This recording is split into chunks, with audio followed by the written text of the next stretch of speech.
What is going on?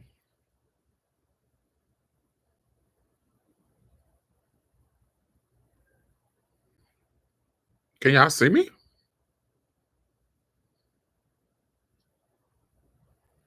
I can't see myself.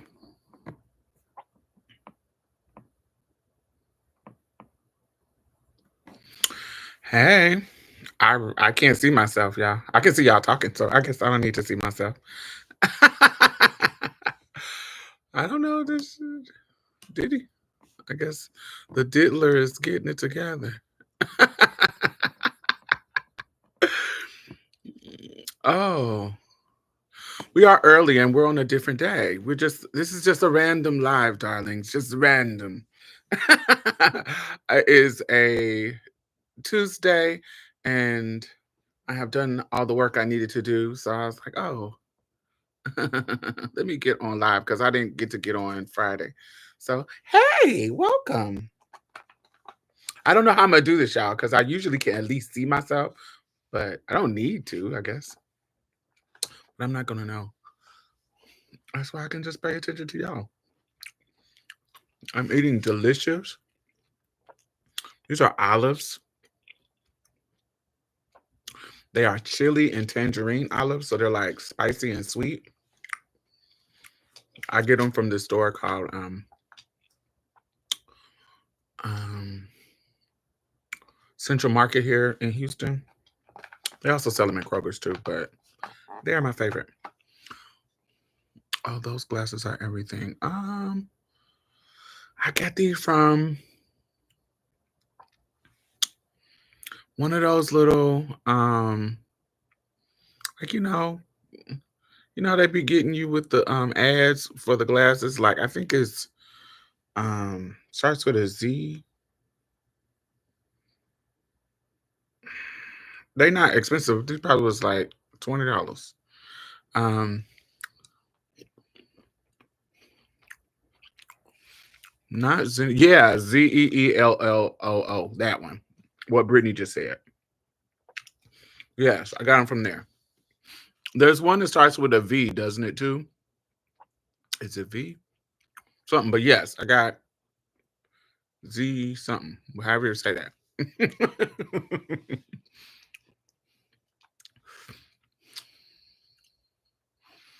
YouTube switched up the layout. Yeah, I don't know what is happening. Like my whole screen, other than the chat, the whole screen is black. Just fashion. My eyes are 2020.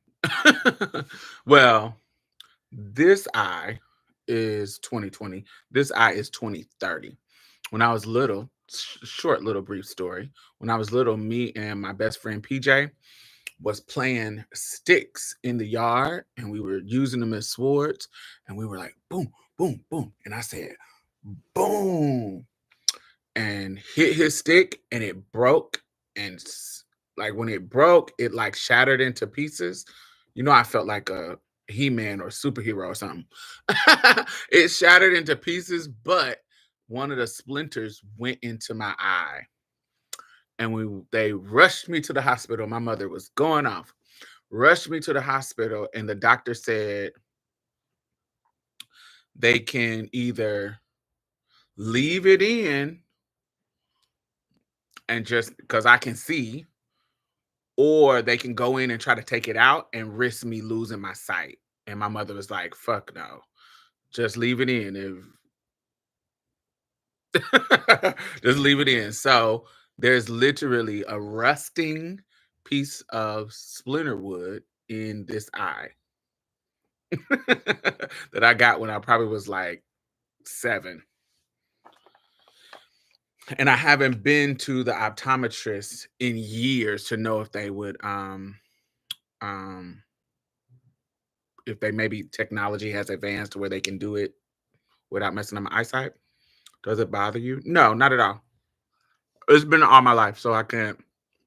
It doesn't mess up my sight. Like I said, this one is 2020, this one 2030, so it's not too far off, and I can't feel it. So, but yes, your body might have disposed of it naturally Oh, it's still in there because bitch, I can't see.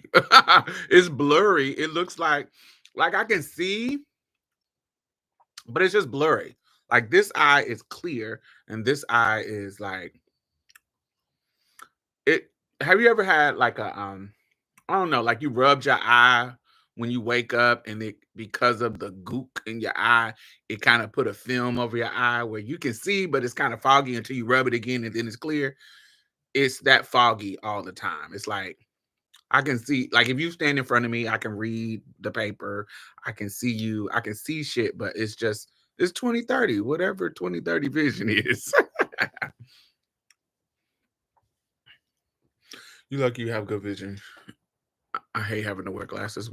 What kind of you can't get LASIK or whatever you got doesn't apply to that? I know a bunch of my friends have gotten LASIK and it just changed their life.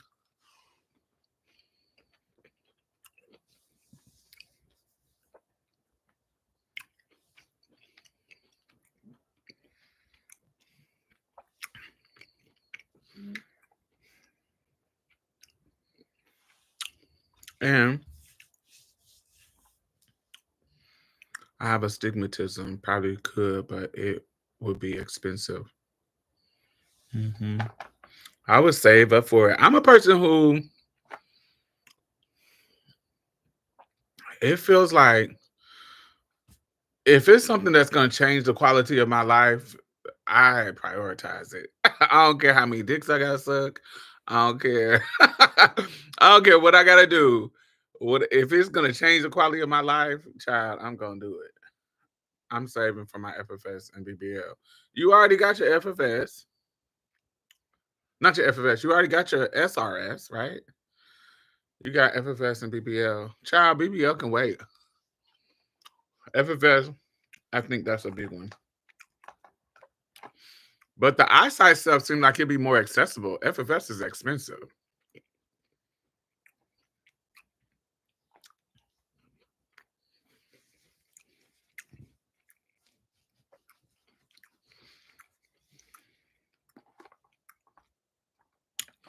I'm I don't need no BBL, so I ain't even think about that at all. But I would be if I was the young girls, you young little bitches. I would be scared of BBLs. That's like that BBL. Well, that's kind of hypocritical for me to say, bitch. I done got pumped in a hotel, so I don't know. I guess when you young, you like live on the edge, bitch. Now that I'm older, I'm like, ooh, I'm scared. I was scared. BBLs feel scary.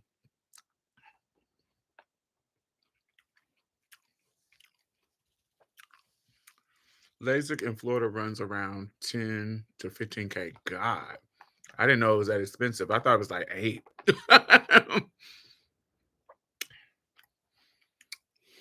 But I mean,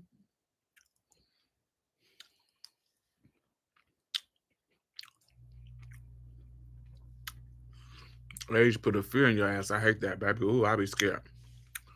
Baby, I used to sit on them. Baby, silicone, baby. I'm going to Mexico to fucking places I don't know nothing about just to get pumped. So I know people will take the risk. I know that's how I was doing.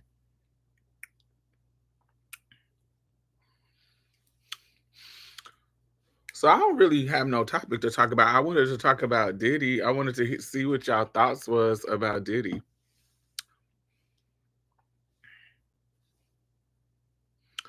I have about 2 more years of contributing to my HSA before I can afford it. What is HSA? What is that?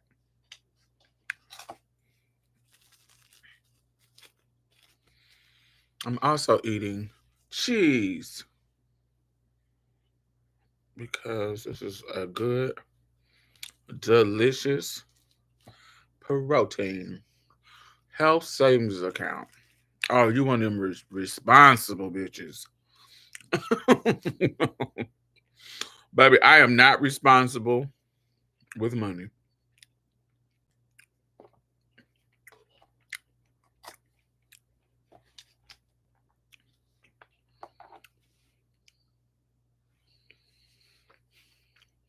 I'm responsible in the sense of I take care of my bills and I'm not splurging. Once my bills is paid, whatever extra, Swipe.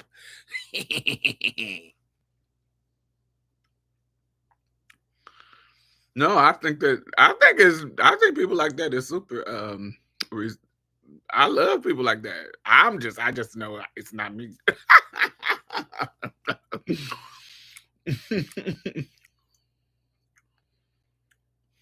That's how I saved for my FFS, Gigi.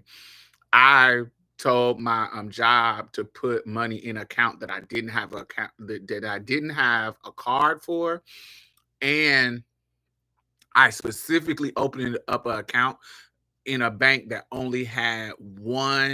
um that only had one branch in my city,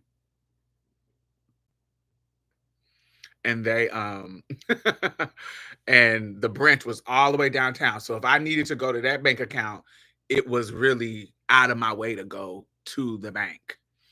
And so I didn't look at it. I didn't open up no online banking so I can see what money is in there. I literally just had the account and made my job put a certain percentage of my check in the account. That's literally the only way that I was able to save for my FFS. Not to think about it.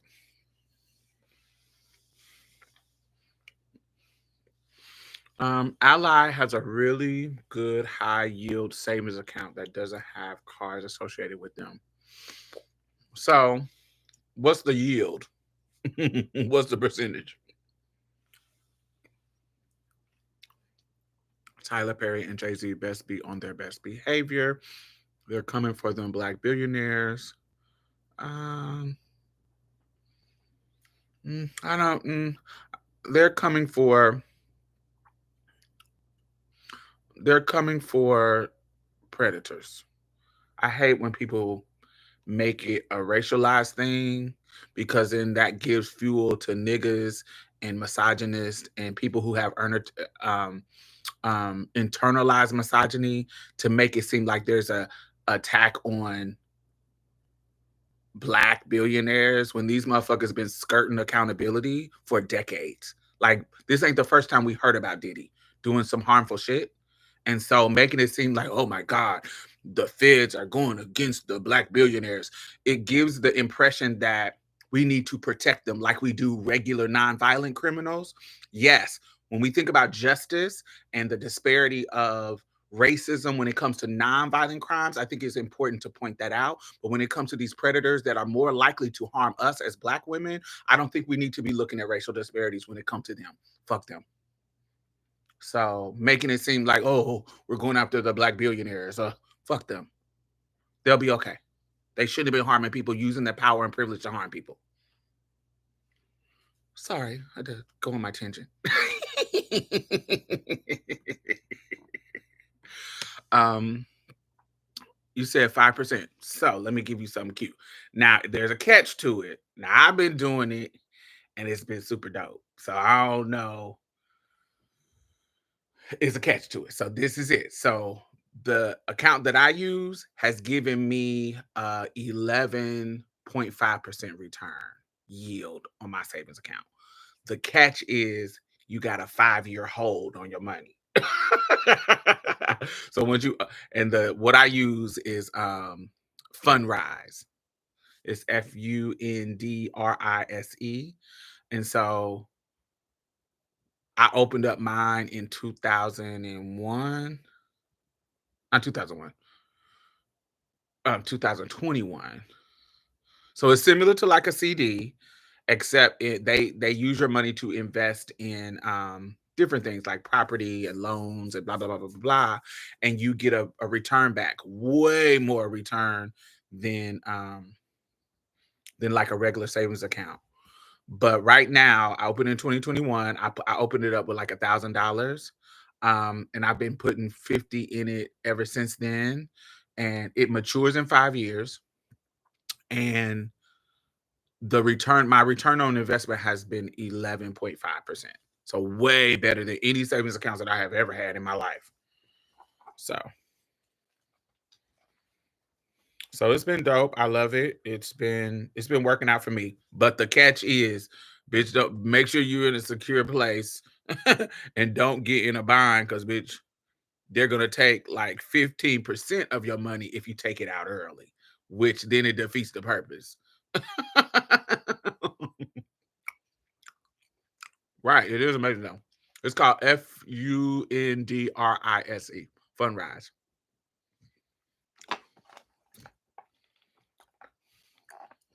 I'm in the bind, Nate. Yes, baby. If you get in the bind, girl, they're gonna take a little, you're gonna take a little hit. But if you got like a G to spare, honey, and you gonna know you can sit it in there. I put the G first, just to start it out. And then every one of my checks, every month, I put $50 in there. Just take it out of my account. Just to build it up. And it's been going good for me. Way better than any savings account that I had. So that's why I like it. And the money that you make on it, you can take the interest that you make, you can't take that out. So like if you make $200 interest, you can take $200 out.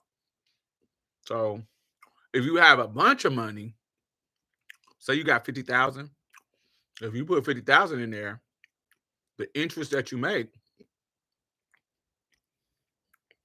you can use it for shit. You can't use it in 5 years. You can't use you can't use 50,000, but you can use whatever interest you make. So that's what I use my stock for. As long as it's above the investment amount, I put it in. Not growing like I want. Yeah. I just sold all my stocks.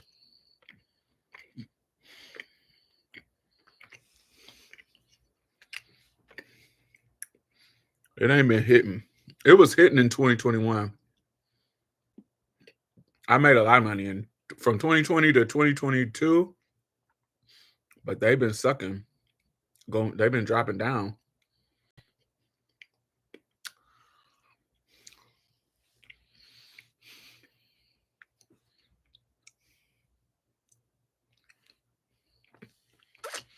Yeah, it was one annoying. Hey Ty. Hey A Moon. Who haven't I spoke to? Elizabeth. Hey.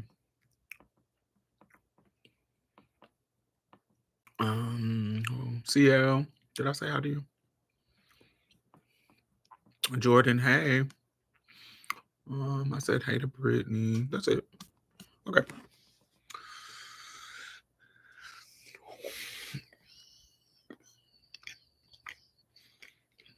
So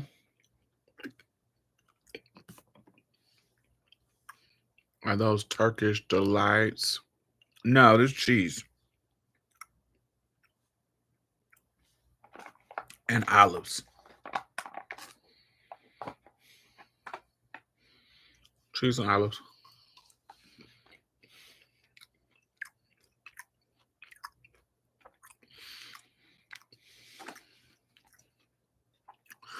So the theme of this week has been me. I watched a bunch of shit. So I watched Quiet on the Set, the documentary, little docu-series about Nickelodeon and the pedophilias and all that weird shit from them on HBO. I watched this show on Netflix called The Program. And it's about this fake ass school that was like a boarding school, private school, and they were just fucking abusing the kids. They really wasn't teaching them shit. Hey, Fresh. And so I'm looking like, this is crazy.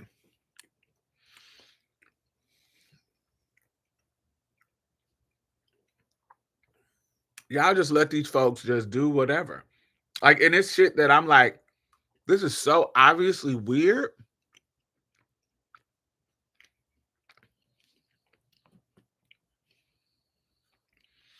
Stormy Daniels. No, I haven't watched it. Is that the one that was Stormy Daniels? Is that the Trump girl? She like the Paula White of the Trump era. Is that her?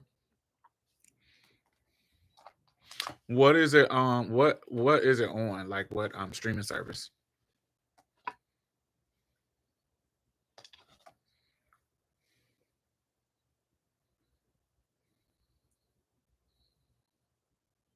I don't got Peacock. And I'm trying not to buy any more streaming services. Only one I'm gonna rebuy is AMC when interview of a vampire come back on the second season of that. Other than that, I'm not buying no more. Because by the time you pay for all these fucking subscriptions, child, you might as well get cable again.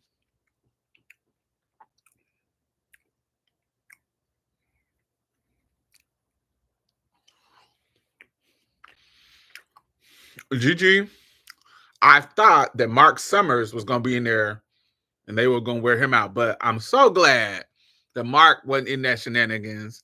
I loved Mark, and I was like, "Oh, y'all are gonna ruin my favorite host on the show." But Mark was like, "Nah, I'm here to chat. This shit ain't got nothing to do with me." Hey, Slick, how are you?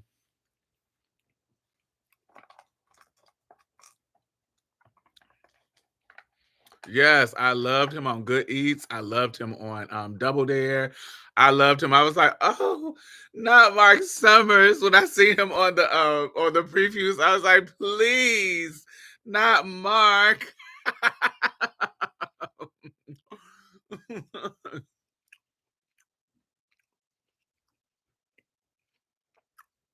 Yep, and Unwrapped. Yep, I loved him on Unwrapped. Alton Brown was Good Eats. Yeah, yeah, I loved him. I loved Alton Brown too.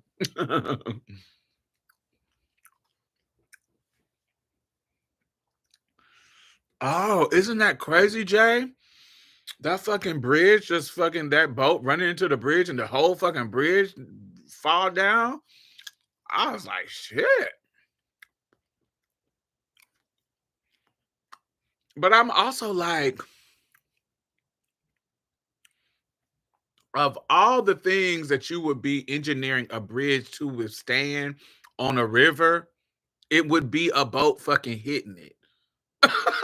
So why was this bridge engineered so weak that a fucking boat could hit it and knock it down? That just feels like of all the things that you would engineer a bridge to be able to sustain. I could see if it was an earthquake and that motherfucker fell down. A boat hit it. A boat hit it. Get out of here. That felt like that don't fucking make fucking sense. It makes sense, but I'm saying the bridge shouldn't be that fucking weak, man. The infrastructure of the bridge.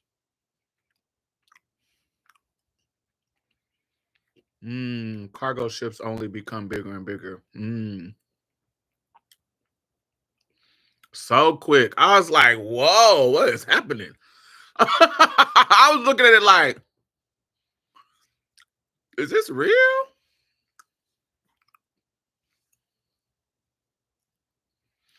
I've seen cases where the boat hit a bridge and it barely had any effect. That's what you would expect. My conspiracy theorist antennas was peaked.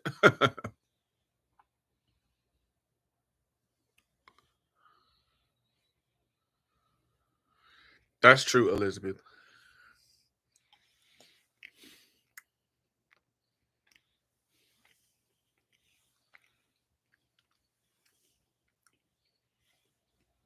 And as greedy as people are, them fucking ships is probably full with tons of shit.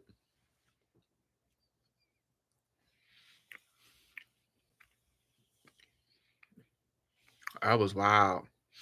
But just imagine you going across a fucking bridge and that motherfucker tumbles. How scary that had to be.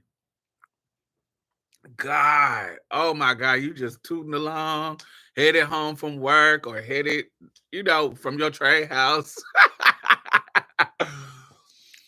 And that motherfucking bridge get to first you hear the little knock and then you feel the bridge fucking fall. Oh, I know they was fucking scared at night in the dark. Oh, that just sounds scary as hell.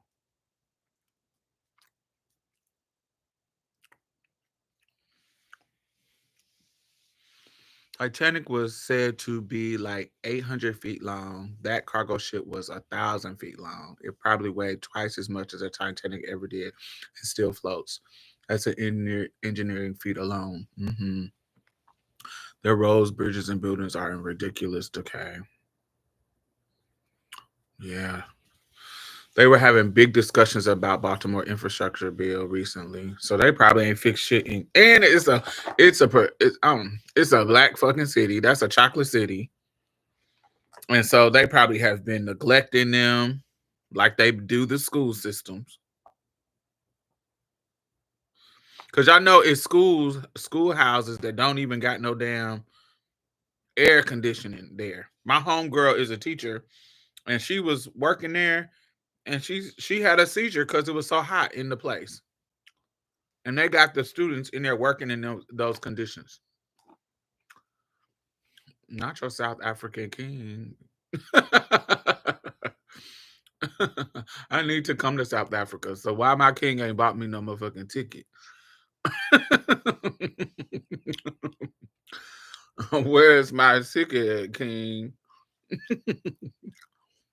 Baltimore, Detroit looks like Gary, Indiana. It does. It really do look like Gary. You gonna put me on Diddy's jet? I remember when you were hoping they would be able to rescue those idiots that went to see the Titanic. They was dead the whole time. What is mind blowing is all the people that can't go to work or commute around Baltimore as fast. The federal government is going to have to step in and pay all the economic fallout. Mm.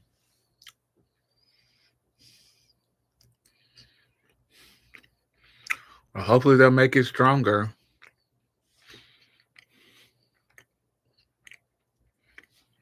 Stronger than what it was.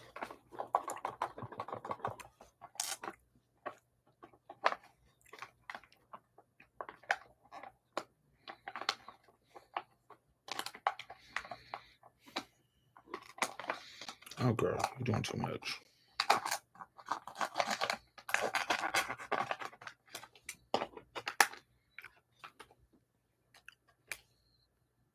Yeah, it was. That's why I said it was. It would have been. It was scary. It would have been so scary. I can only imagine that.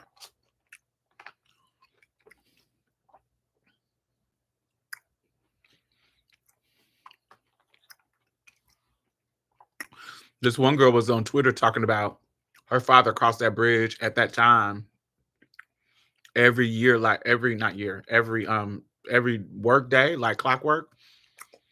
And this day, out of so many years, this day he just so happened to be sick.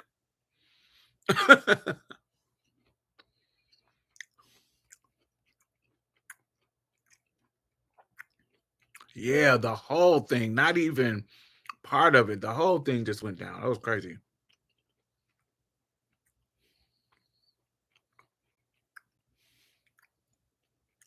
Did you see the other angle? On Twitter, they were showing different angles of the bridge. Like, the one that was like across, that's the one that was like, oh, but then there was one that was showing the angle from like as if you were on the bridge looking straight on it.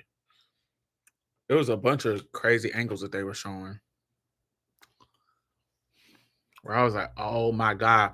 Where you saw the cars kind of just going down. It was wild.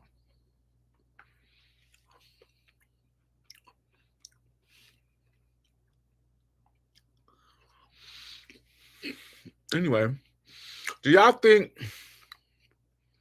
if Diddy gets indicted for some shit, he gonna pull a Nino Brown and just start spilling folks' tea?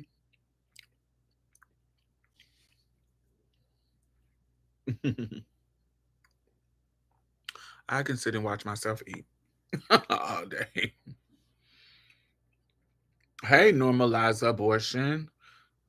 I always say your full name.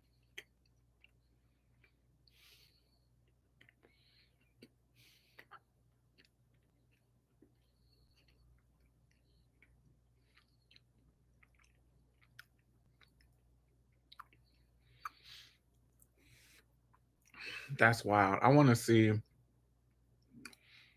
I don't know. I just want him to.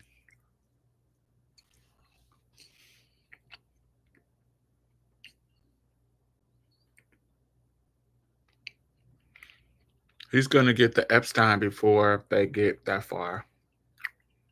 Mm.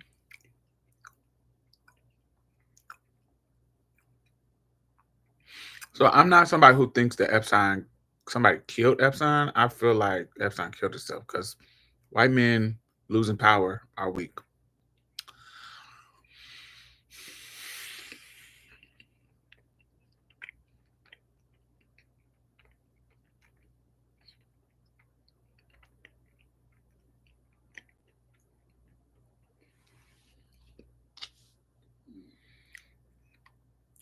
Because why wouldn't they kill old girl too? They could have got old girl. Sometimes people's conspiracy theories don't make sense to me because if you got so much power that you can just off people in the jail, why they didn't kill the dark hair, short hair lady? What was her name? Gillian. I don't know what her name was, but the white woman. Why they didn't kill her when she was out before she got indicted? When she was on the street. Yeah, Ghislaine Maxwell. If whoever's the powers that be is killing motherfuckers in jail, taking that risk, why wouldn't they also kill her while before she even goes to jail? Before she even gets indicted. Soon as that shit started to get popping, they got fucking. Soon as the shit started getting popping, they could have knocked them off. If you that kind of powerful person that you can just get people knocked off, then they would have been did that to them.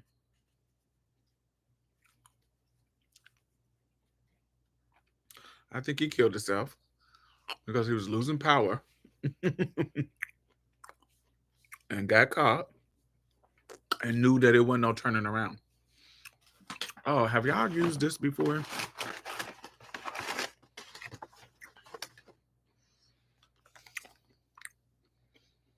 I'm trying this out. I can't see myself, so I don't know what y'all can see. But it starts with a Sulwhosoo. It's been feeling pretty good. I just started using it, but it feels good, so I'm gonna try to continue and get back at y'all.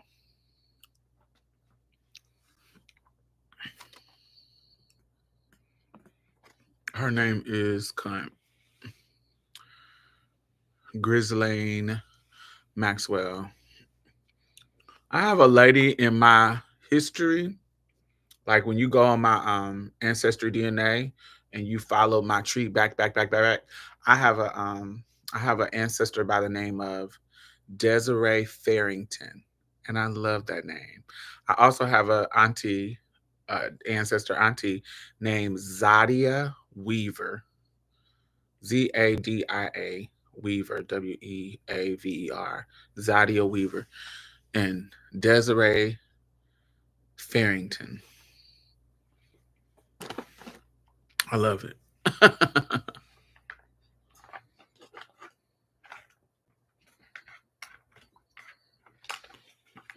Oh, no more.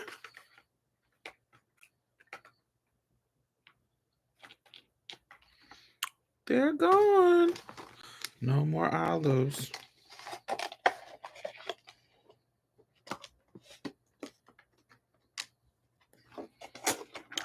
I don't understand how that DNA stuff works. Like, do they have a DNA of every motherfucker who ever lived? No, they They only have the DNA that people who presented the sample. They only have those people's DNA. But they do have the records of people who go after. So um whoever the record said your mother is, you keep going. It keeps going back from them.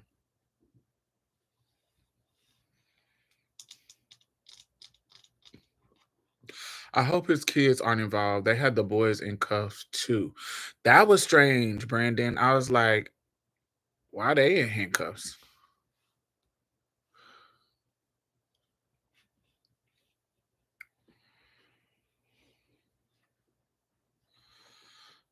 You go with you. Do you know? Do you know where you're going to? Where you going to? Do you know? That's just been stuck in my head for the past 24 hours.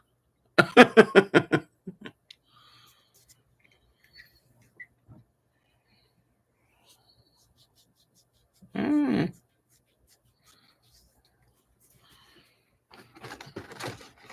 I hope, especially King. King is so cute. I love King. Hey, Michelle, how are you? I love King. He is so cute.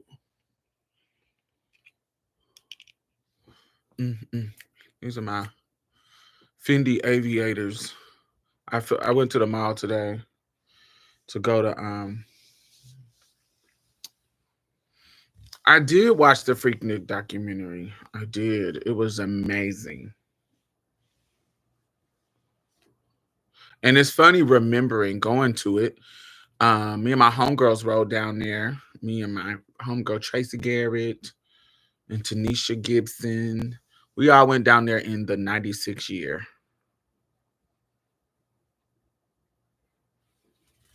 And 96 and 97, but it had changed. 96 is when the first year when the Olympic shit was going on and they was wearing it out. But it still was fun that year.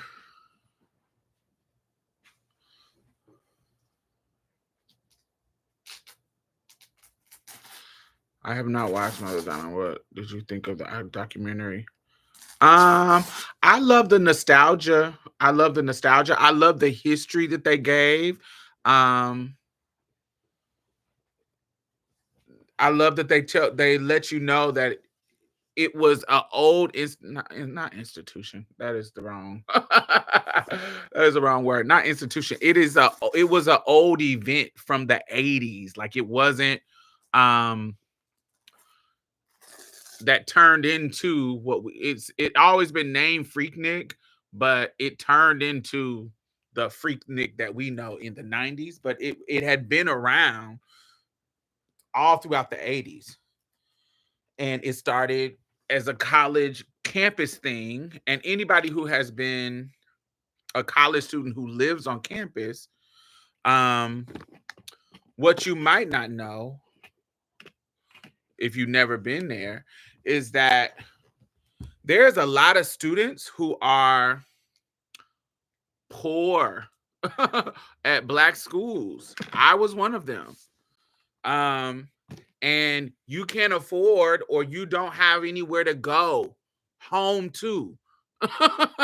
so when you so when it's spring break, you don't have the money to go home for that week like the rest of the students do. You don't have the money to get back home. So you have to stay on campus. And so this was organized by students who who um who was staying on campus, who was like, we couldn't afford to go home. So we wanted to make an event for the students who stayed on campus. And it just grew and grew and grew and grew. And so that's how it started in the 80s, which was dope.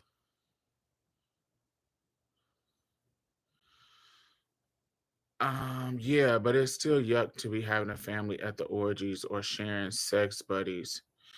It's still yuck to be having your family at the orgies. I'm what are we talking about? I gotta go back up and read. But one of the accusers said his sons was helping with the freak offs. Are we talking about Diddy?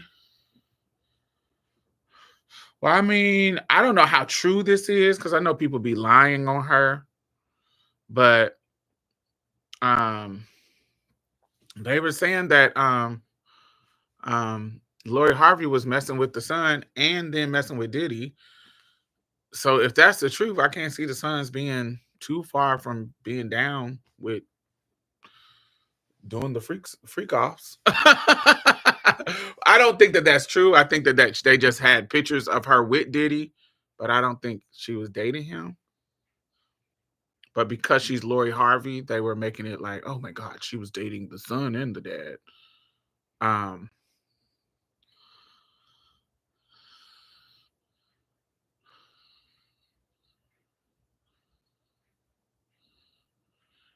Named Justin Combs, so his son likely are involved.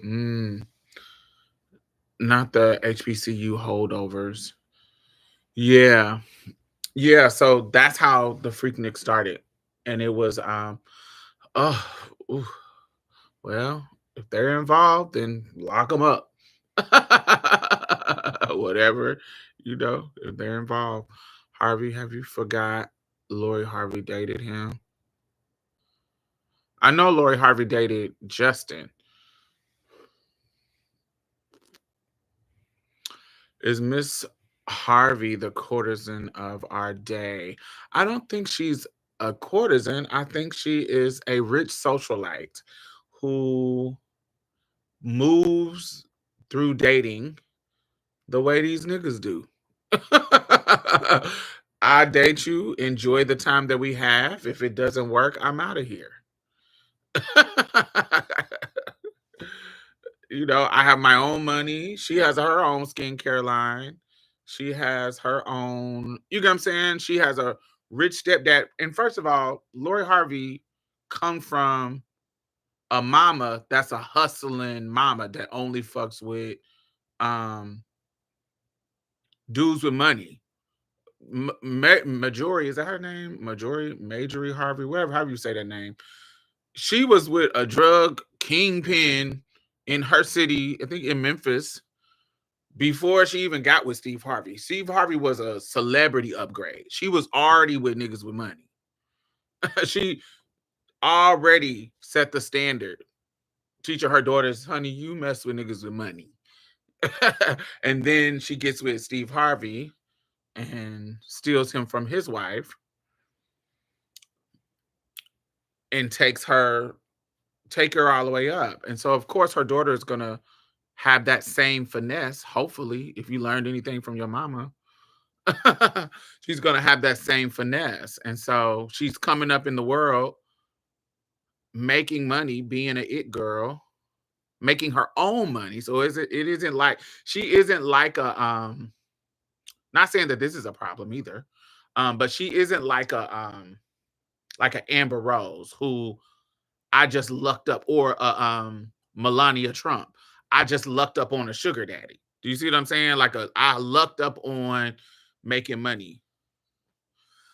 Majority is a time period name. Marjorie. Steven has to keep jobs. Majority shopping trips in Paris don't pay for themselves. Amen. As it should be.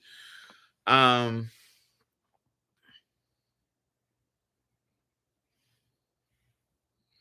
Oh, no, no, no. I didn't think you were demonizing it. I just don't consider her in that regard. Cortisone are like hoes. It's like sex workers. I don't consider Lori Harvey that. Um, that would be more like a Amber Rose, where Amber Rose comes from the sex work industry. She was a stripper. She was, you get what I'm saying? Honey, somebody plucked her out of the strip club and then put her on a pedestal. That's not Lori Harvey. That's not her story. Lori Harvey comes from a coin. Her mama married a man with even more coins. And then, honey, she's a beautiful girl. So she becomes the it girl. Similar to Jordan Woods. They come from a upper class people. So they're not coming from down here to up here. They're coming from right here to up here. And not in the sex work industry. I think that that's a distinction that needs to be made. Not that it's much different, but I think that it is a difference.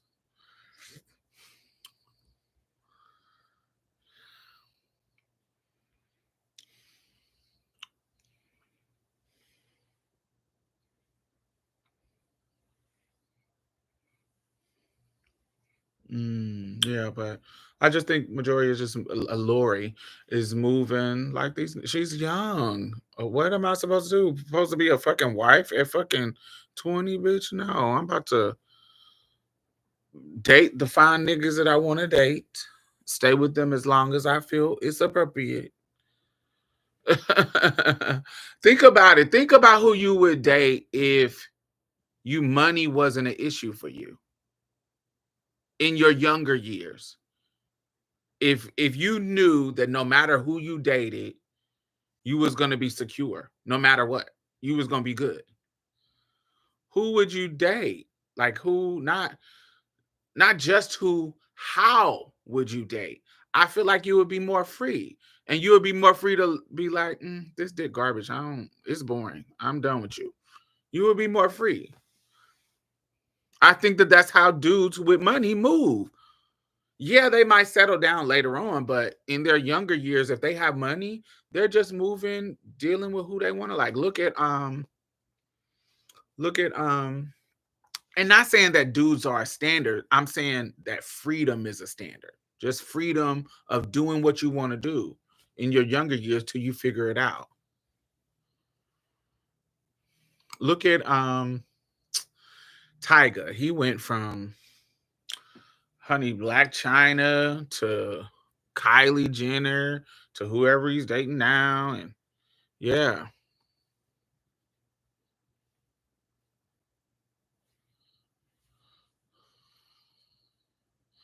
yeah, that's I feel like it should. I know I date like that anyway. I date who I want to date. But I also feel like because I'm a trans person, I have a there's I don't know. I don't know about this about everybody else, but for me, I feel because I'm a trans person, it informs the rest of my life. If I can be free enough to fucking change my whole gender, I'm gonna be free enough in all the other aspects of my life. It gives you a certain of freedom of when people say you can't do something, yes, I can. Fuck out of here. Because if I could do this around the structure of gender, of course I can do it around any other structure. That's kind of how I feel like it informs my life.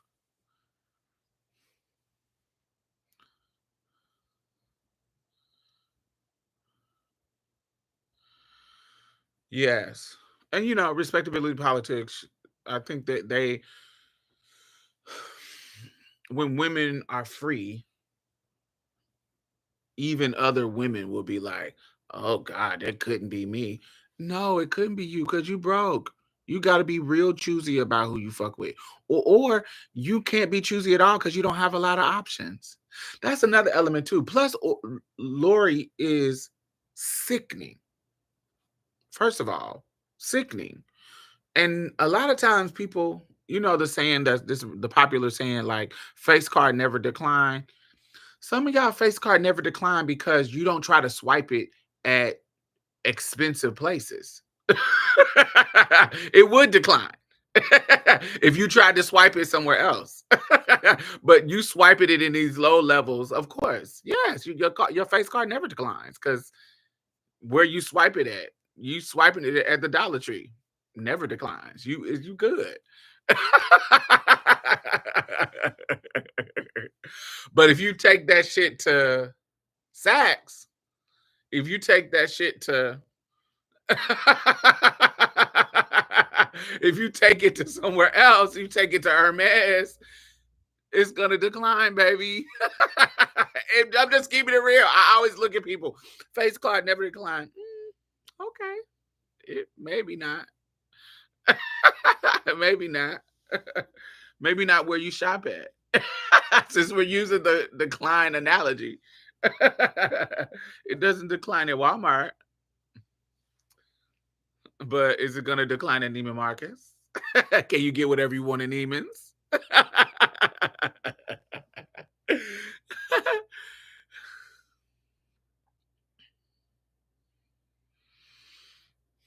I was scared that I needed a man for financial security. Once I started making my money, I don't even look at men. It's liberating. I wish I was attracted to women. I feel like my quality of life would be better if I was attracted to women, but I'm just not attracted to women. You're lucky. Ah, if I could be with a woman, I would. I feel like it would be dope, but I'm just not. And even the ones that I kind of semi be like, oh, you cute. Mm, yeah, it's fleeting.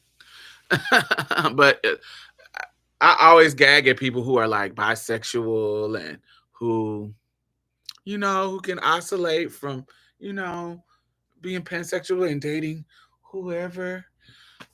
I'm attracted to energy. I'm attracted, bitch. I wish I was attracted to energy, bitch. I'm attracted to men with big penises.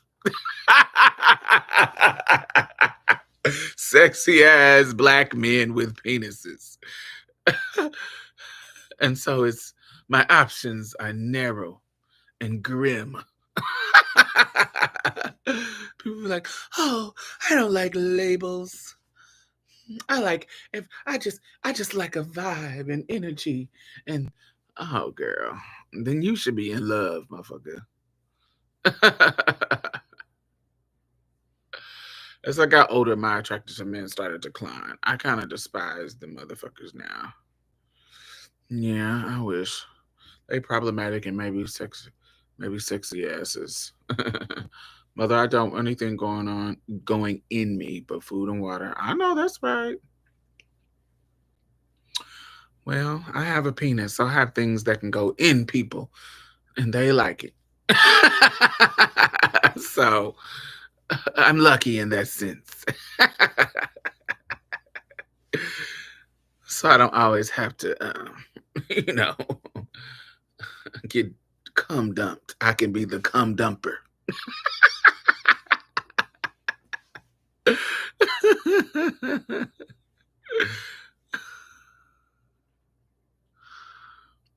That was the bet. I think that was the perk of being a sex worker that I felt like, I don't want to say an advantage, but when my cis home girl sex workers would be out, they just, of course, they could peg with the if they wanted to strap up or whatever, but that wasn't really the norm when I was out and about in the sex work industry.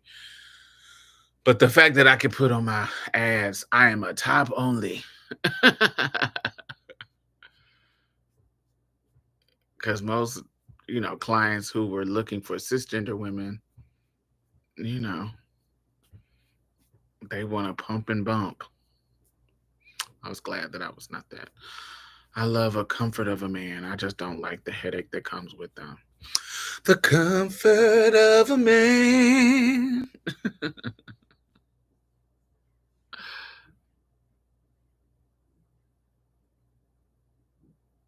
I never liked the way penis looked. It looked so strange and alien. Mm. I don't know that life. I done seen some beautiful penises. Quite gorgeous. Quite gorgeous.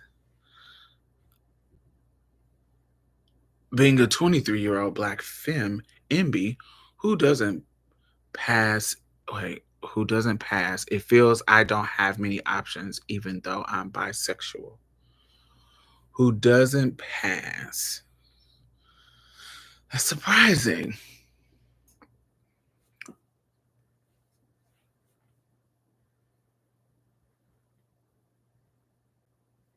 Masterpieces. And being undesirable at that.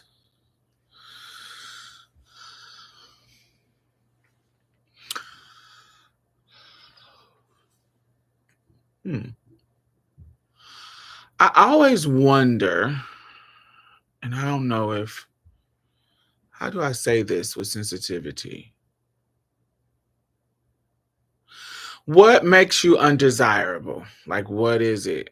Um, that you think makes you undesirable? Because it can't be any of the things that you just named, because there's tons of people that desire those things. What makes you undesirable? Not trying to gaslight you, because I know, we live in a fat phobic, femme phobic, um, world. So I know there's some things that are just deemed as undesirable, but I also know, because I'm a trans woman, that just because the world says that these things are undesirable doesn't mean that they're in the real reality undesirable. So what is it about you that you can't control that's undesirable?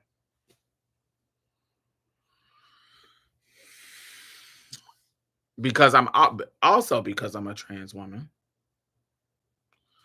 I also believe in, honey, surgery and getting things fixed and getting things adjusted, and even when I was poor, working towards getting things adjusted and making myself look the best I can look. I am not somebody that feels like, oh, I need to be natural. No, I don't want to look like a deformed fucking um animated fucking madam doll. I don't want to look like that, but whatever money I can invest in myself looking decent, I'm gonna do that. I'm not very good looking. I'm dark skinned, introverted, and struggle with socializing sometimes. Okay, so dark skin should not make you unattractive. There's tons of I know the reality of colorism. I'm not trying to just miss that. But is your skincare right? Like, is your skincare smooth? Is your dark skin clean and clear and da da da da da da? Because that doesn't if you got it clear and beautiful, that doesn't have to be a downfall outside of the systems. I know they exist, but there are people who love dark skinned people, as me being one of them. So, um, and when you say not very good looking, what constitutes that cannot be fixed?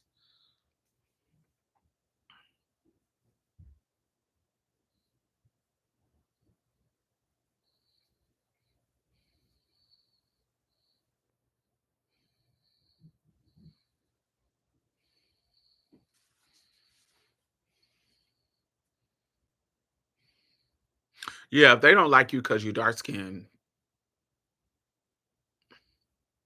then who wants them anyway?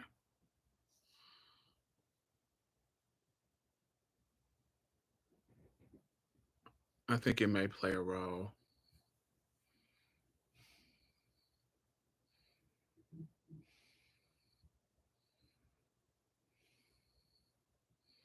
Okay, if it's clear and clean, whatever you can fix, and I'm not talking about bleaching, I'm talking about just getting it clear and clean. I think if you got that covered and it's clear, clean, and like that, then I don't think that is a part that you got to worry about. Um, how are you hitting the gym?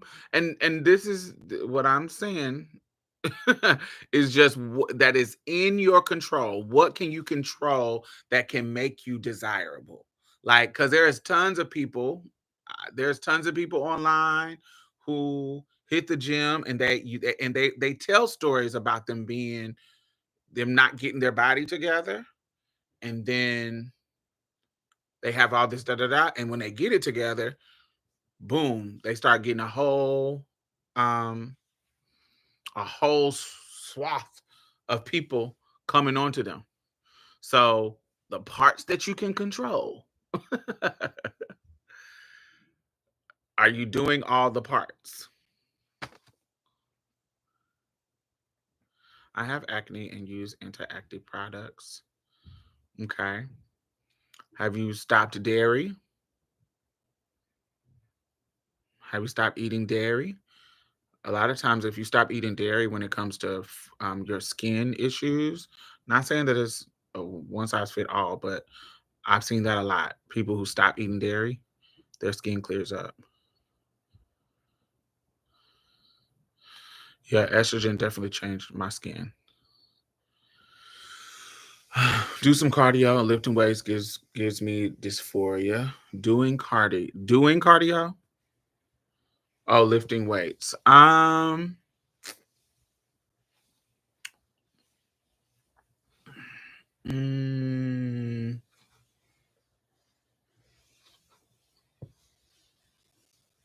I think that's something you got to work on, honey.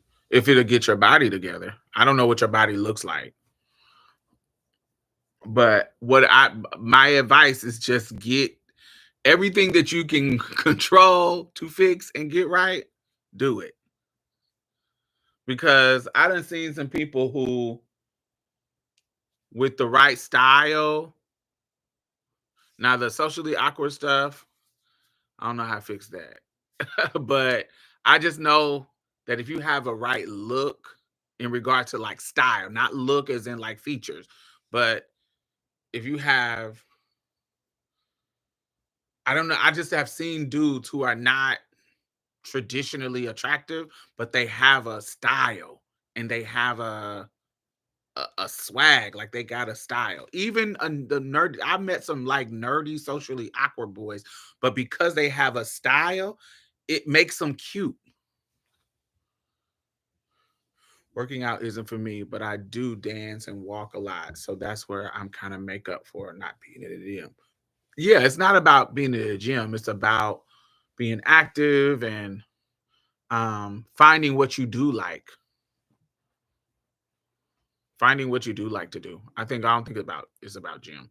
But I'm just saying, inspire yourself to do what you can control to get your look together, especially around styling and around grooming. Smelling good and your style can go a long way with attracting people to you.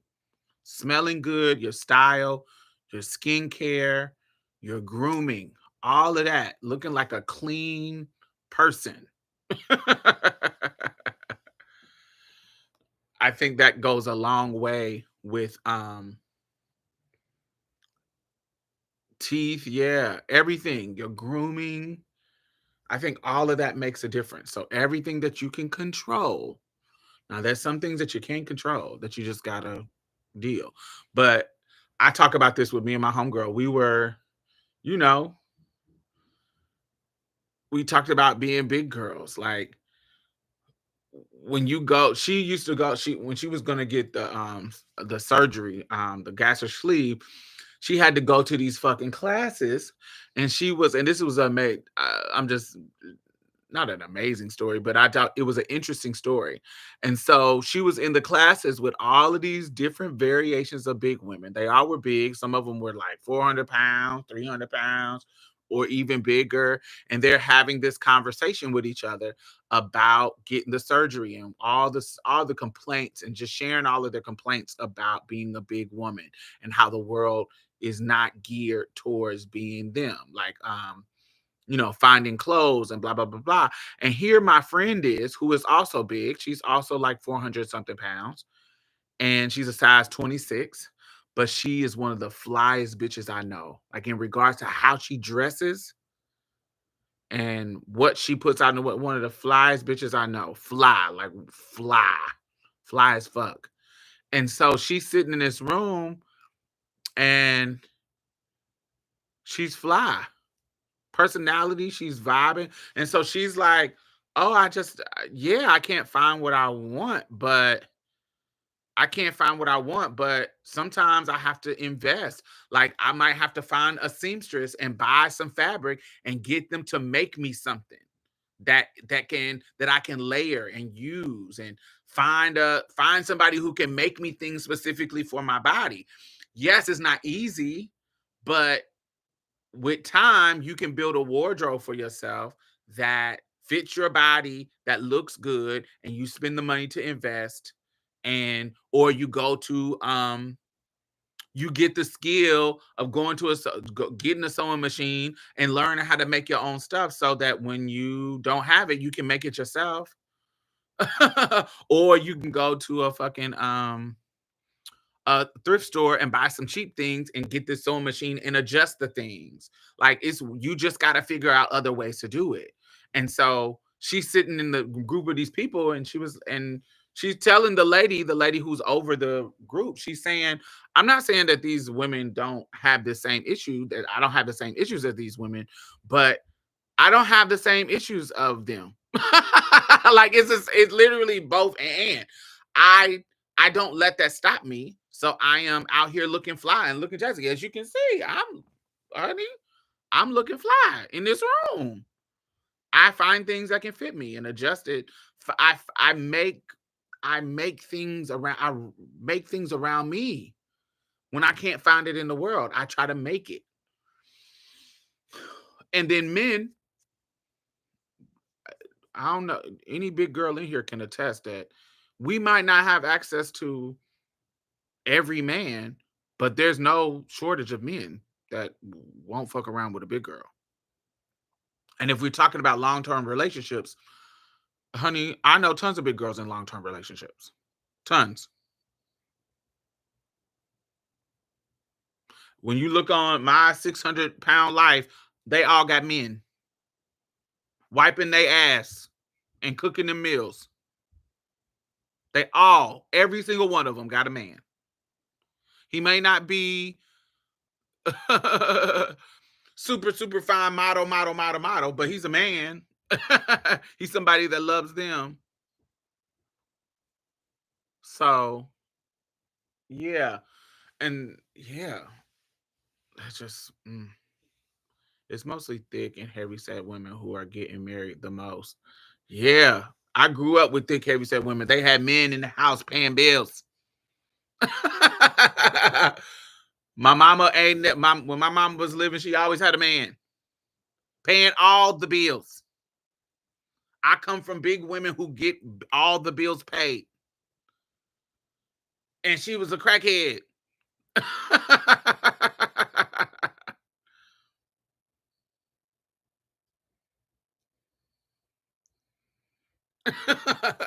Pay all the bills. All. Running around in a country duster. In a duster, in a nightgown, getting all the bills paid. Big. I have my great cousin Billy Roof, big as hell.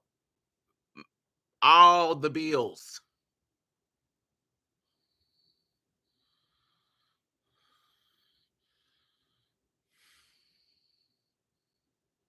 Some of the muscle guys be getting built so they can handle the big girls. Yeah, that's just I don't know. But I know desirability is a thing, but I'm just somebody and there's things um that you can't control, but make sure that whatever you can control that you're doing it,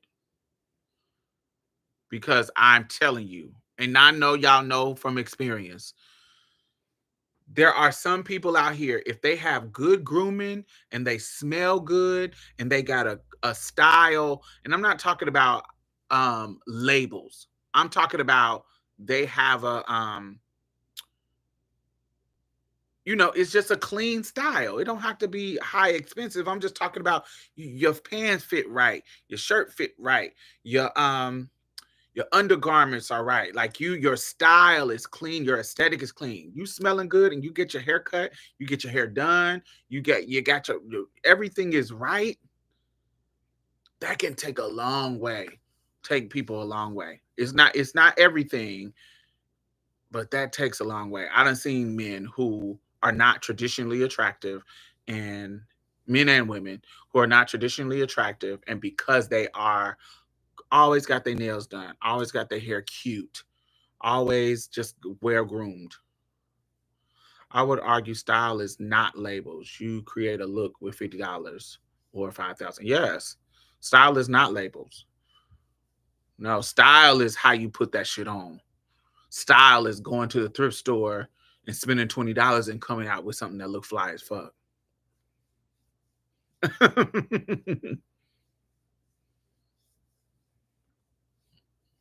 Having the eye for something, having a knowing your body proportions, knowing how to find things that fit you, that fit your body type, and adjusting them if they need to be adjusted.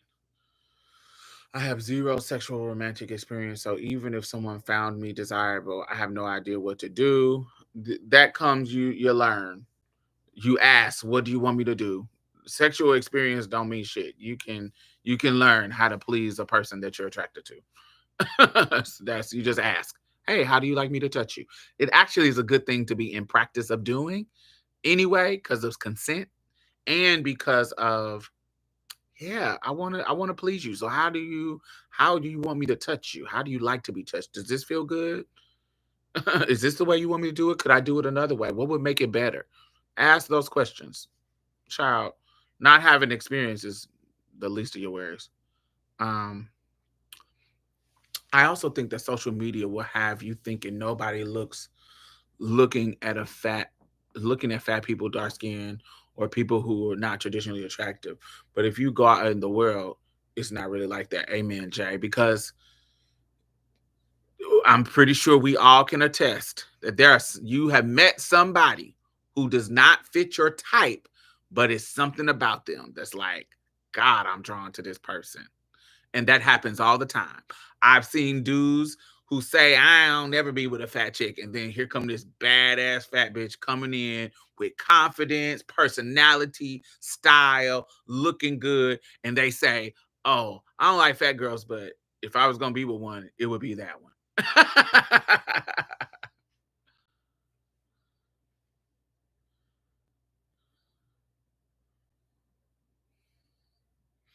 Because I'm clever. Yes.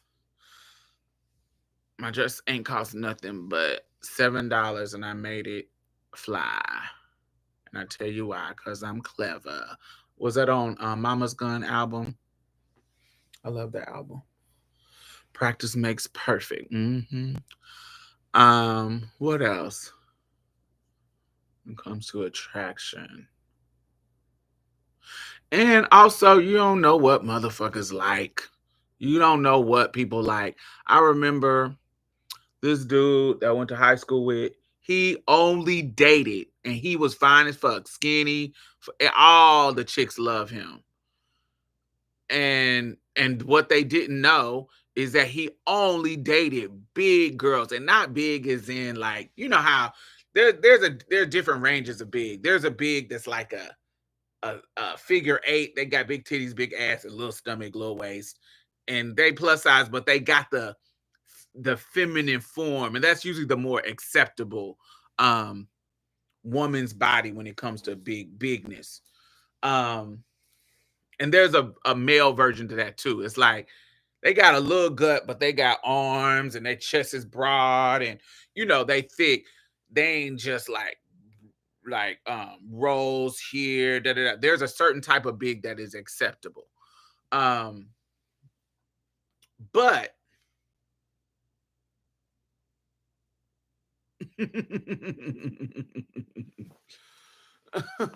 but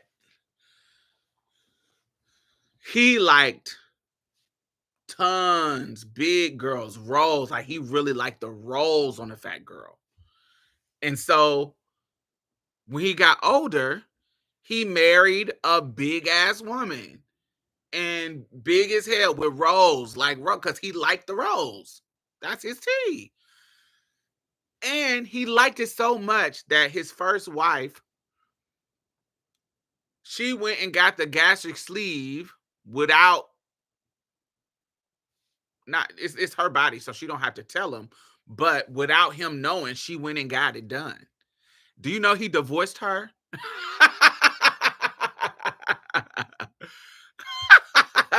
Gagged her. It gagged her.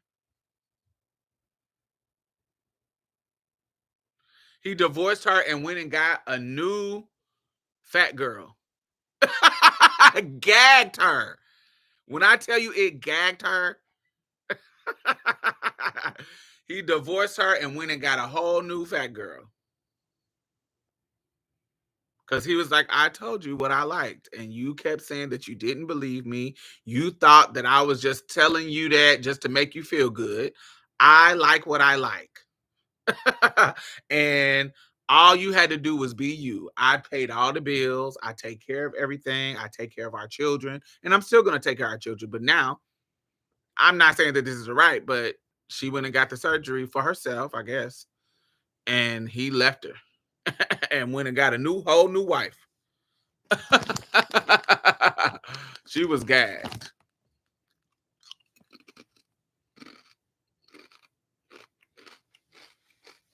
But he said what he said. You could have stayed your size. Yeah, that's what she said. She said she didn't think he liked her big. She thought that he was just saying it to make her happy. But I wish that she could have talked to me.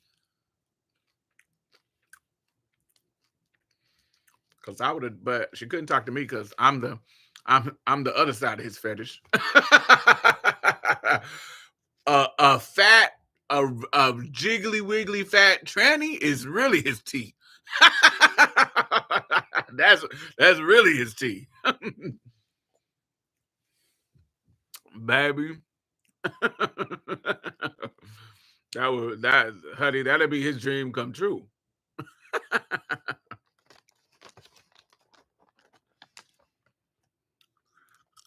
But I would have told a girl, he been liking big girls since we was in fucking high school. Trannies and big girls. When I started gaining weight, he was like, oh, yes. That was his tea. He lived. If you're just joining us, thumbs up.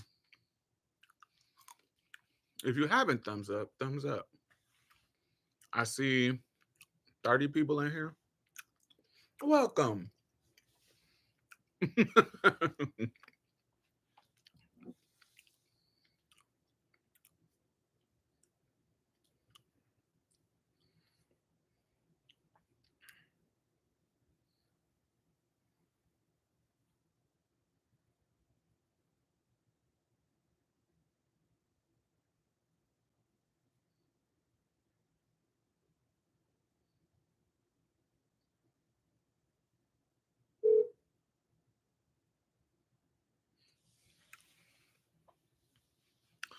But yeah, you don't know what people like. And you just look, well, I don't know if you a poly or want to talk to a bunch of people, but if you are not poly, you're only looking for one motherfucker. So you gotta just find that one motherfucker.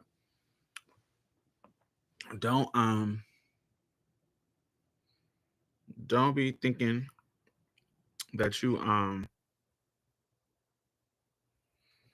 don't be thinking you unattractive just because you don't fit the status quo of what beauty is, child. That's most of us. Most of us is not fitting that. Most people is not fitting that. Most of us is just regular degler. Usually fat, but acceptable to the male gaze.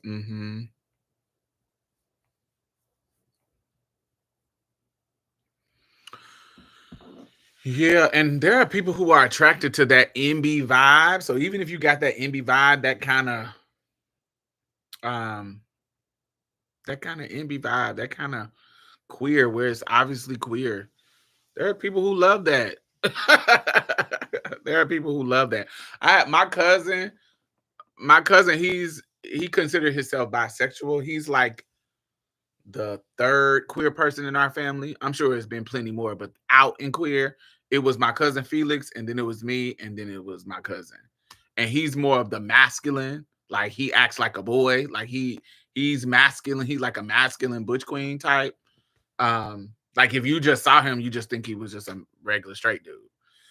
But he likes femboy, so he never would be like, "Ooh, mask for mask." He's not mask for mask. He's mask for femme. He likes femme, gay ass boys. That is his favorite because he's like masculine, and so he likes to be. It's still kind of this reflection of heterosexual norms, but that's what he like. So he likes to be like the dude in the relationship, like put his arms around his femme boyfriend and protect him and hug him and be taller than him. He like little short feminine boys. Even though his boyfriend isn't short, but he's shorter than him. Sometimes you're swimming in the wrong dating pool. Ah, come on, Jay. That too. That's why you might feel you don't have options. You got to get out here and see, go to other spots, go to spots that in interest that you have. One thing that I do all the time, and I meet dudes all the time, I date a lot. I don't be in relationships a lot, but I date a lot. I go to shit. Like I get on Facebook, I get on Eventbrite, I get on shit and find events to go do to in social events where people are there. And you can curate what you like. Go to spaces that feel inclusive, especially if they are run by queer people. They usually are going to be inclusive, safe spaces. Now, I'm a little risque, so I'll go to a cisgender space that's in the hood. But I don't recommend that if you don't feel safe in that kind of situation. But if you want to go to shit that's like events that's thrown by queer people, it's tons of free shit in the park or cheap shit. And when you go, I know even if you're socially awkward, honey, get out of that. Go and participate. Put yourself in the mix. You might meet an introvert who doesn't care about you. I mean, an extrovert who doesn't care about you being socially awkward because they're not socially awkward. So they can talk to you and pull you out of your shell. But you got to be in the space for them to figure that out. Staying home ain't going to get you seen, girl or boy or whoever. You got to be out in these streets to get caught. You got to be out in the ocean to get caught. You can't be a fish on the shore just sitting chilling. You got to be out in the ocean. You got to be out swimming.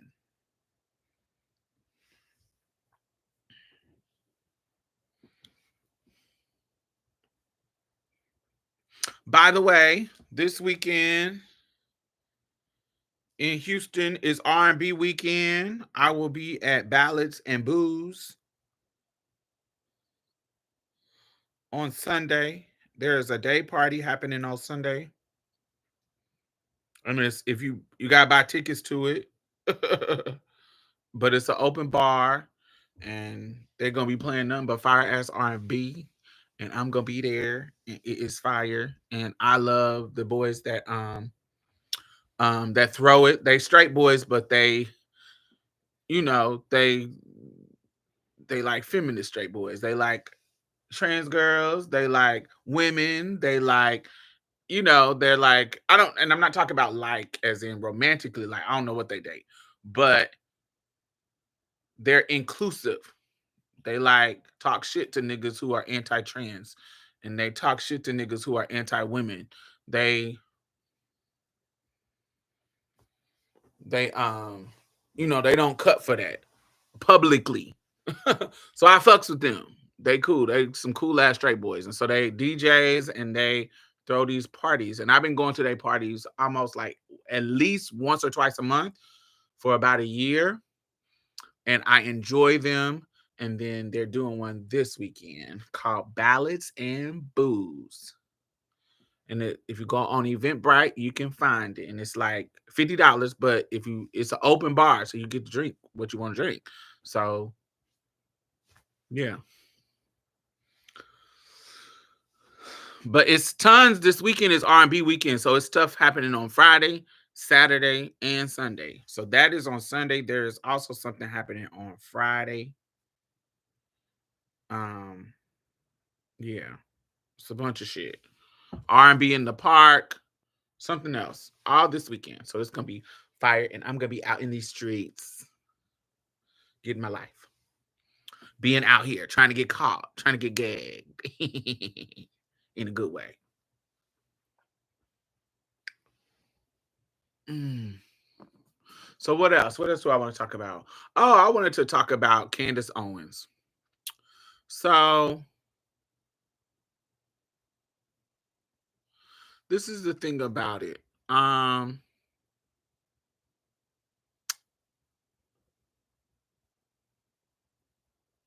What y'all think about Candace Owens? Not what y'all think about her. What y'all think about these black male platforms giving her space on their platforms?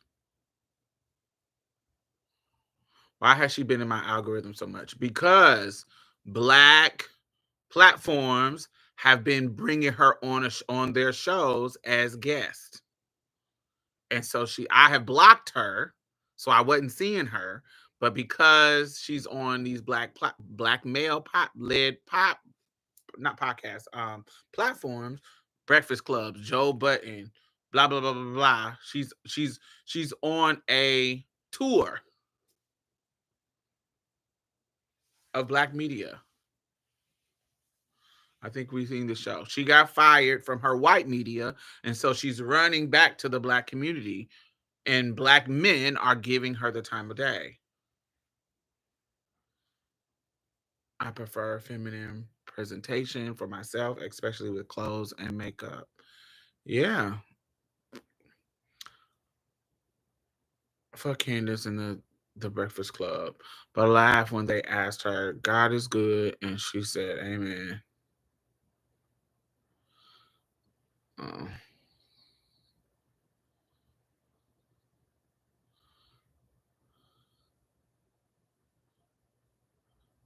then play that up. If you don't pass, play it up. Play that androgyny up, child. Life is not about passing unless you want it to be. And sometimes not passing can bring the boys to the yard, honey. I think for a lot of them, it shows what their true beliefs may be political, no matter what they say. Frustrating because you can see the grift coming, and these platforms are entertaining it. I'm so over her. The conservatives have been trying to push their way into relevancy. Musk buying Twitter, Saudis buying golf. I feel like these guys having her on is trying to hop on the money wave. I think cishet black men are about to show us truly how dirty they are this election. I don't want to say that. I want to say cishet black men. Because I trust you with your actions. And one thing about cishet black men, they are going to vote Democrat and be on this side of history, not as much as black women, but more than the other men's. So they have consistently, their actions show that they support what they need to support. So I don't want to shit on them. There are some of them that are conservative more than black women, but they're not as conservative in regards to their actions as the other people. They still voting Democrat. Not as much as black women, but they right there. So I don't want to shit on them too much. The black conservatives start saying shit that aligns with secretly conservative black men, and they start platforming them again. She's definitely about to make a U-turn, and these men simple enough to entertain it. Oh yeah, the shock value is coming this November. Yeah, I don't think it's good. I don't think the black men are gonna shock us. They just that's just not them. That's just not that's just not what has happened. Even in times of our past, they still be on the right side of history. They might say some bullshit, but and it's not as much as black women. We be in the 95, 90s, 95% voting for Democrat. But black men is right there. They be 85, 90. They don't be like the Latinas who be in the 70s and 60 range. They don't be that.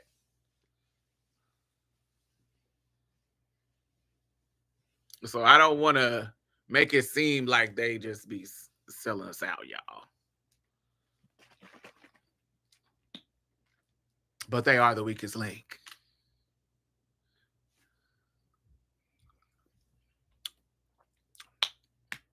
juice. I still don't see Trump getting the popular vote. He never won the popular vote, the electoral college, though. Yes, but also the problem that I think Democrats are having is the Democrats are not inspiring people to vote. They may not be going Republican, but they're not going to the polls.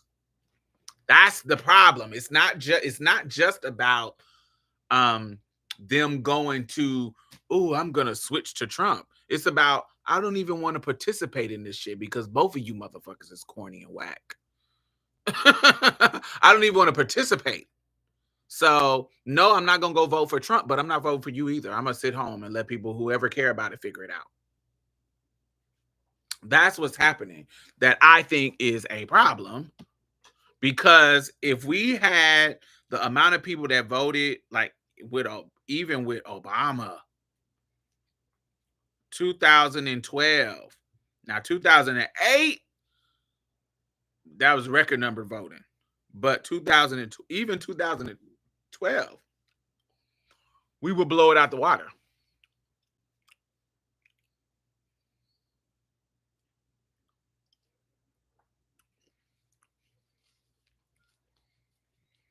But I also feel like, while I'm gonna try to inspire people to vote, like use my platform to say, hey, vote, blah, blah, blah. I also understand too, Democrats need to start doing something, doing more.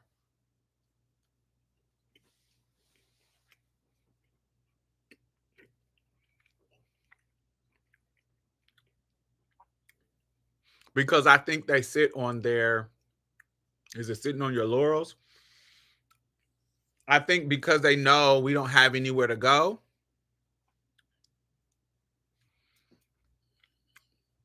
Yeah, I did watch Shirley. I didn't actually like it. I haven't finished it, but it was getting boring. But it really wasn't hitting on nothing to me.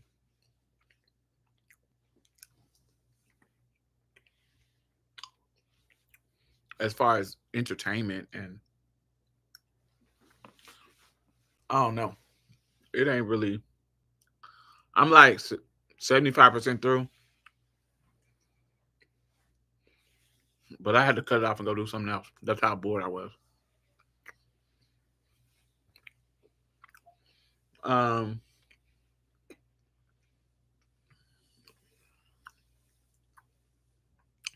you're not inspiring hope. They're talking fear. You getting on the, even the last time, it shouldn't have been that fucking close with Biden the last time. But you coming on black platforms talking about you ain't black if you don't vote for me, child. It's like, get y'all shit together. I don't want to watch Regina King right now. When I see her, I think of her son, and it makes me sad.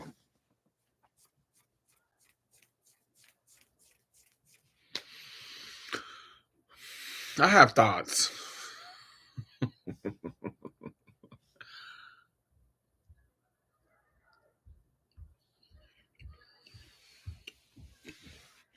There's a couple of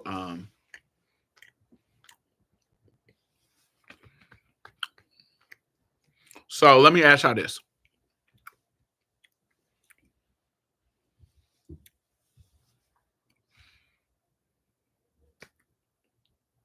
Let's take Nina Simone, okay?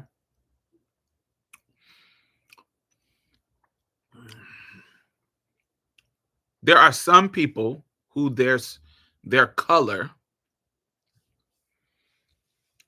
is important to their story. One of the reasons why Zoe Saldana playing Nina Simone was inappropriate was because she wasn't as dark as Nina. Didn't even look like Nina.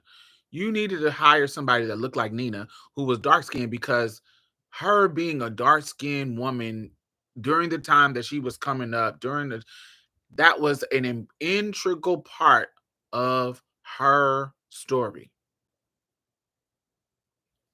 And I think certain people, you can't take that away from the story. And I think that because of this awakening and because we are having in-depth conversations about colorism, there's moments where when some weird shit happen that um when some weird shit happen, hello, um about somebody being cast, them casting a light-skinned girl,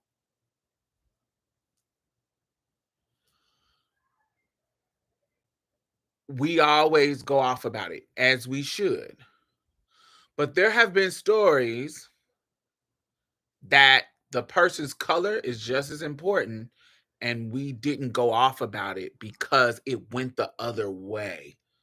So let me give you an example. So like the Nina and Zoe Saldana story, however you say their name, Zoe Saldana, whatever. Anyway, that was wrong. But you know what else was wrong? Chadwick Boseman playing Thurgood Marshall. But didn't nobody say anything because it went the other way. Instead of it being a light-skinned person playing a dark-skinned person, it was a dark-skinned person playing a light-skinned person. So don't nobody say nothing, which I felt was just as wrong because Thurgood Marshall is a 3C 3C hair light-skinned man, which made him more palatable to even get in to be a lawyer, to be the Supreme Court justice. The privileges that came with him being a light-skinned man is what got him to where he was. So if you take that out, it's weird and strange in the same way taking out Nina's color is weird and strange because it's important, especially in the time that they come up and how colorism works. It's important to understand that Thurgood Marshall's privilege was because he was a pretty light-skinned nigga. So if you bring in Chadwick Boseman, who is not a pretty light-skinned nigga, it changes it.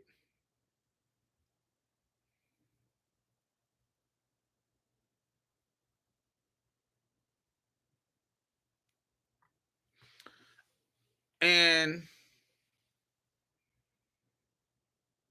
I've seen this in a couple of ways. And even with Regina, Regina isn't as dark as Shirley Chisholm. Regina is a pretty eyed, Regina got like greeny, brown eyed, brown. She's a brown girl, but she isn't as dark as Shirley Chisholm. So I just don't think people.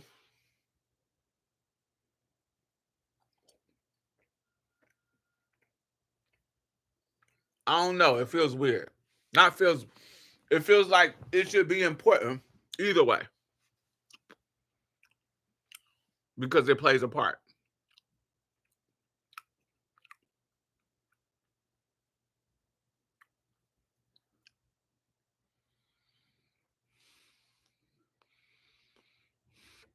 What you mean by biracial erasure?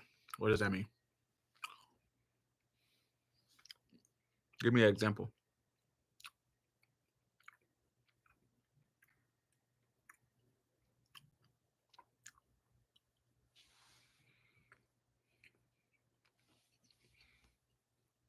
I saw the teeth change.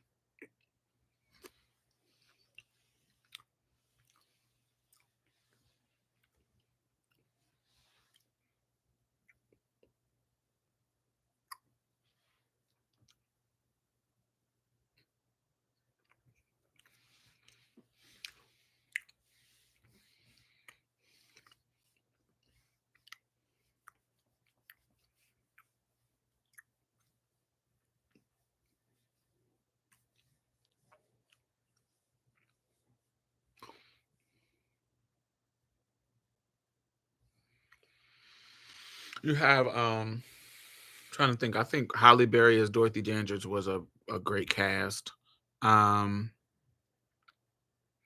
Like when people have parents of two different races and they told to only identify with one race, like being told to only identify with black.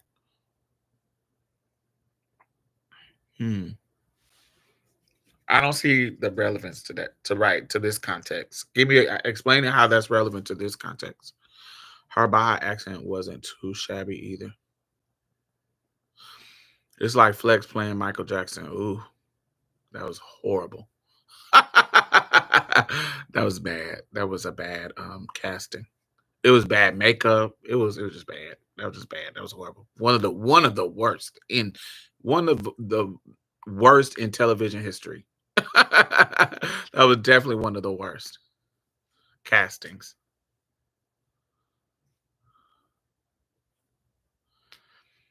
The body type was different. Yes.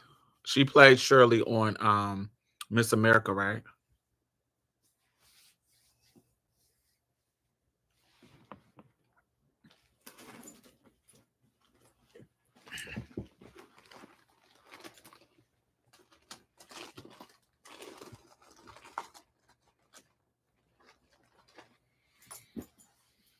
Yeah. I can't. Mm.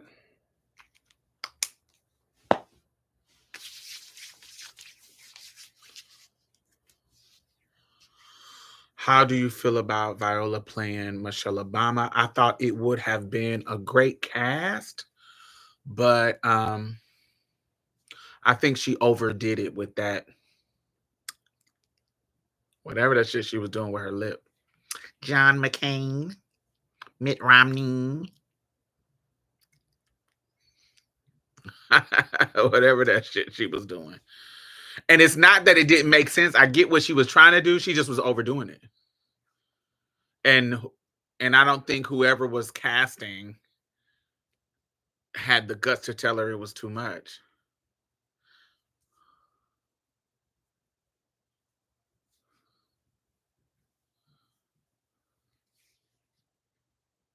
A bit too literal. Yeah, it gave us SNL skit.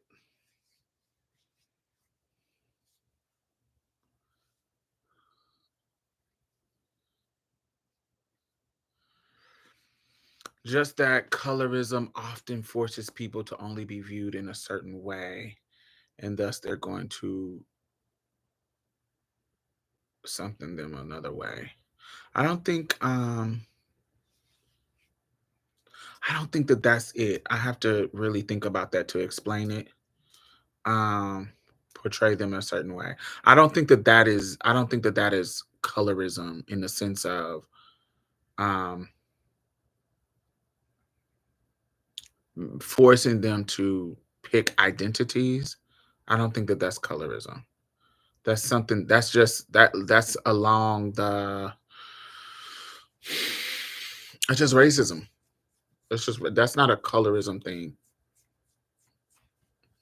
because we don't do that with people who have a black phenotype. We don't they don't even have a choice. So it's not a that's a racism thing. It's not really a colorism thing because every biracial person isn't light skinned.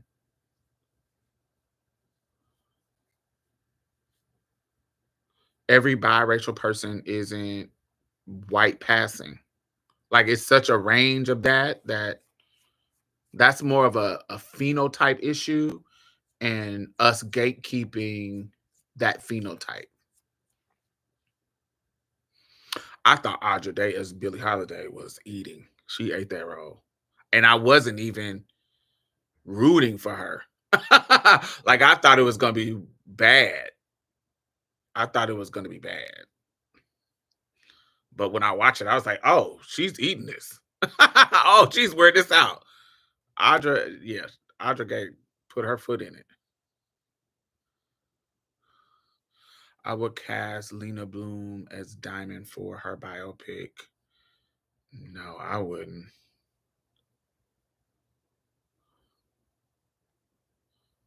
Who would I? For me, no, I would cast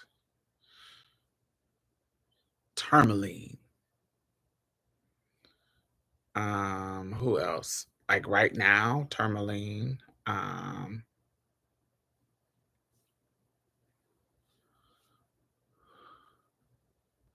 yeah, not Lena. Lena looks too exotic. I don't think I look exotic. I think I look like a light skinned black girl. I don't think I look exotic. Lena looks like a Polynesian girl. She looks too exotic to me. Um, Tourmaline. I would. There's a yeah, Tourmaline. If I was picking some young girl that's out now, Tourmaline.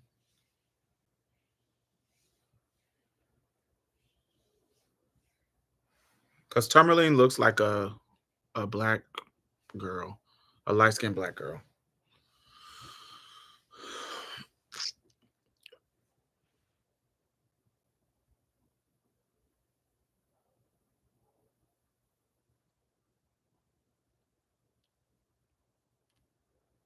Yeah, I don't know what Aretha was thinking. I did enjoy I did enjoy um I enjoyed um what's her name? Jennifer Hudson's look. Um she did want J Hud, but she considered Halle Berry, which was funny.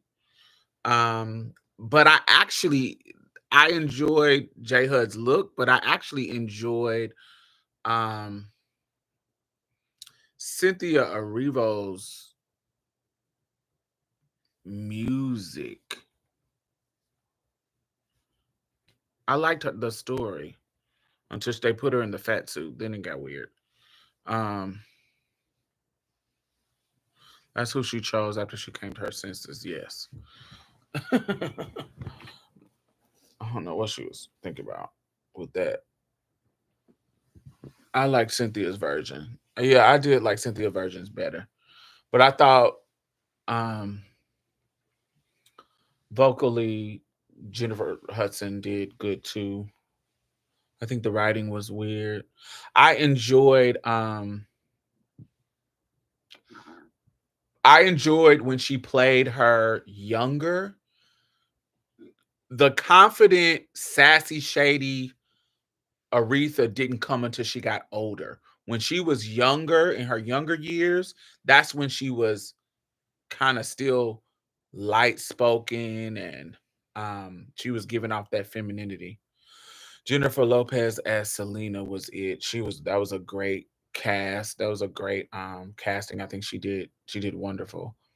Um I felt like Angela Bassett's acting was great, but I don't think her look for Tina was that great. I felt like she was too fucking strong. She worked out too much for that Tina role. She looked it too fit and strong. You looking buff and strong in your arms, and you letting this man beat you up, girl, gone. she was too. She was looking too strong to me. Um, but I did enjoy her acting um in the role. The acting was exceptional. Um and there is a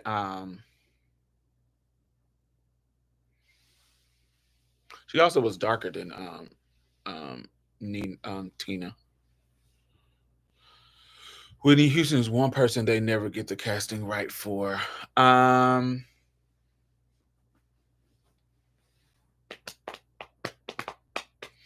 it's hard to get the casting if you're trying to get the look. Whitney was an exceptional beauty. So it's gonna be hard to get the look. And of course it's gonna be hard to get the voice. There was one of them that I thought was good. There was one that I thought was good. I don't remember which one it was. I don't remember which one it was.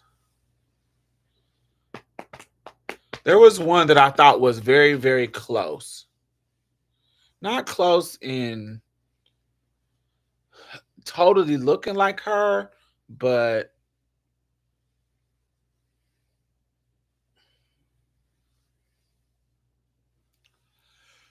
I didn't like Grace Catherine either. Not the Yaya one. I didn't like the Yaya one. Of course, they are money grabs. Yeah. Um, Let me go get me something to drink. I'll be right back, y'all. Why is Nina Long playing Katherine Jackson? I actually think that's a good cast. I actually think that's a good casting.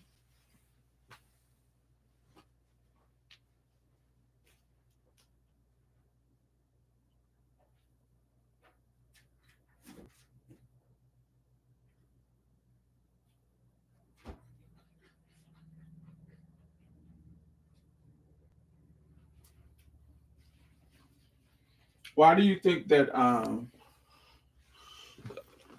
Nia is a bad cast?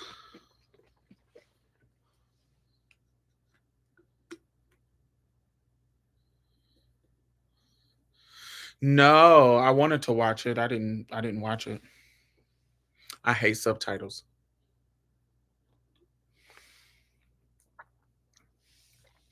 Well, she's older now.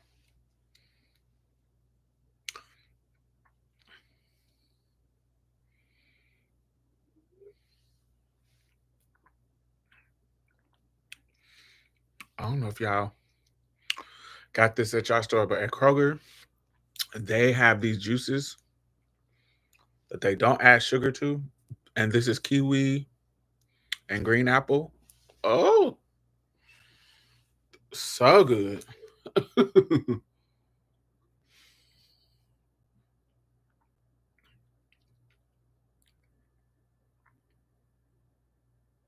I love that.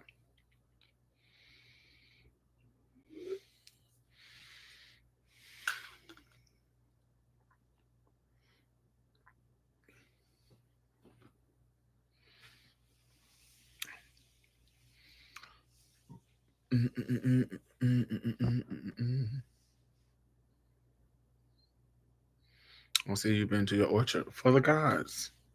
Hmm. Picking my kiwis and my apples.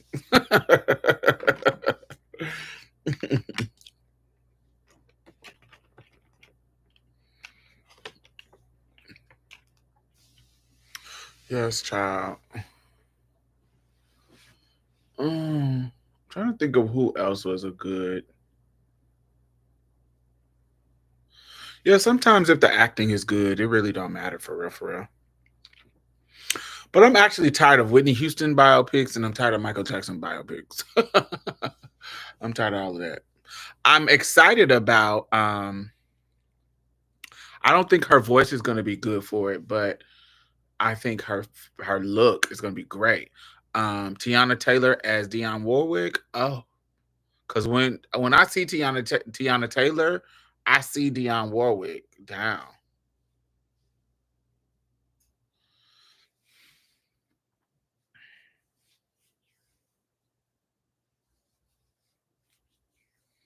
I think that's a.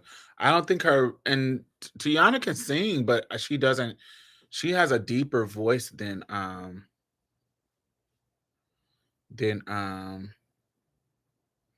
Hey Darcel, she has a deeper voice than Dion, especially in her younger years. So I'm it's quite interesting. I want to see how they're gonna play that. And then with Dion, people don't understand that those songs that they Burt Bacharach and whatever that main name was, created for her was really created around her voice, the uniqueness of Dion's voice. So there is shit that Dion can do in that particular song that in those particular songs that somebody else might find it difficult to do. And so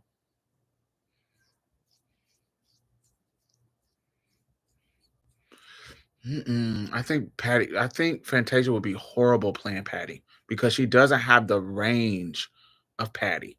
When she's down, when Patty's doing her, she has the spirit of Patty, but she doesn't have the soprano that Patty has.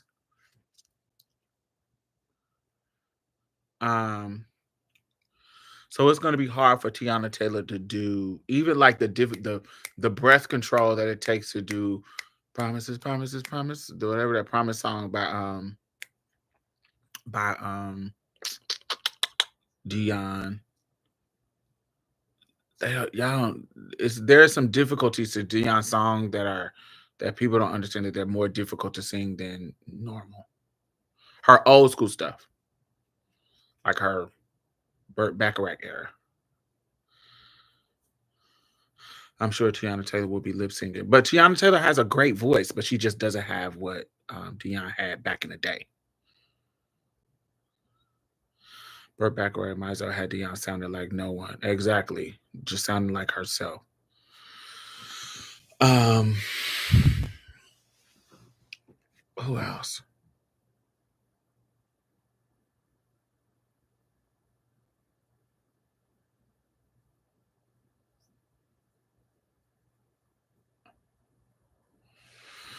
Yes, I love Malik.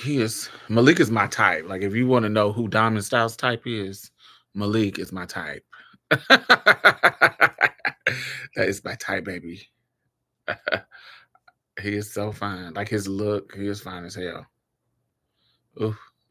If he was over 6 foot, that would be the perfect man. I take all that butch queen in him too. He can be as butch queeny as he want. I still have him. He's so fine. I love him.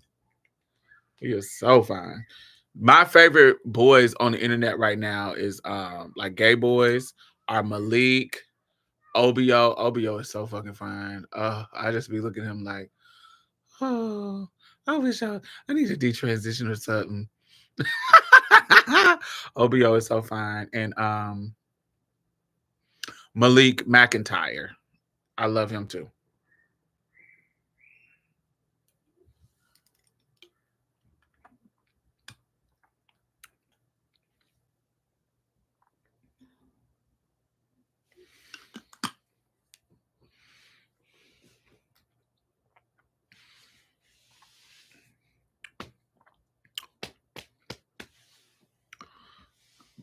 Mm.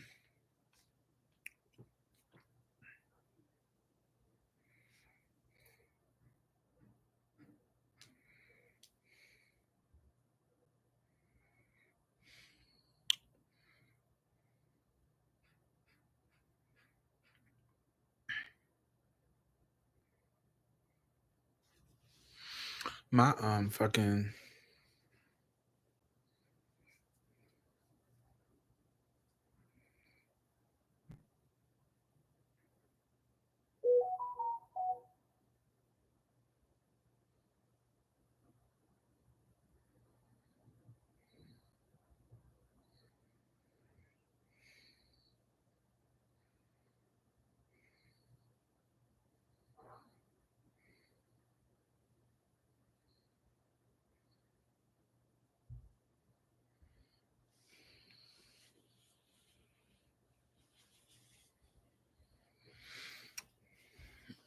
I didn't say nobody had that. I said that some people who say that their face card never declines has never swiped them at expensive stores.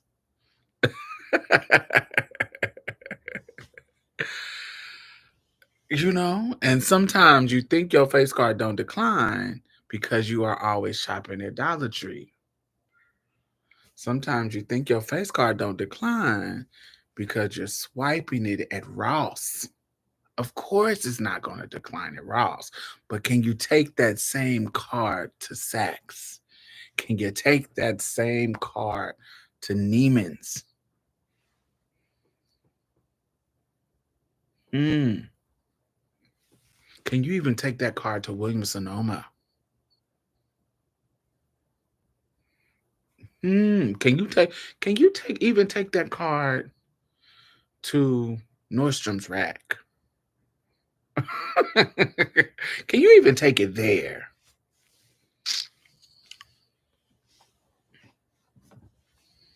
That's just, I'm just saying. That's just what it is.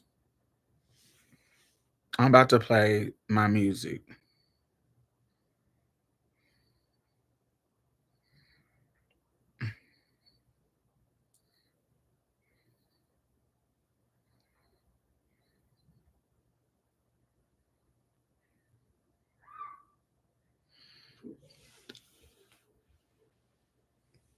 Mm-mm.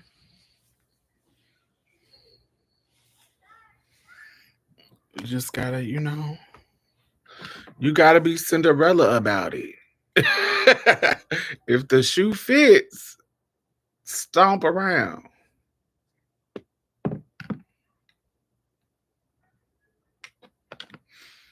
Because you can't contain it. Jesus, your love is so amazing. You take me high up to the sky. And when I think about your goodness, it makes me wanna stomp around in them shoes if they fit. Have y'all seen well, I don't know. So another streaming service that I that I subscribe to is PBS. So I can watch PBS documentaries because I love documentaries. And there is a documentary on PBS now called Gospel, and it's so good, and it gives you so much queer history in gospel music.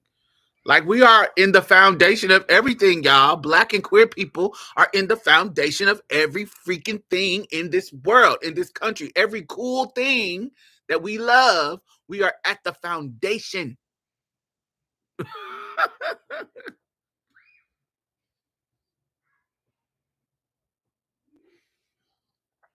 Bibbity boppity boo.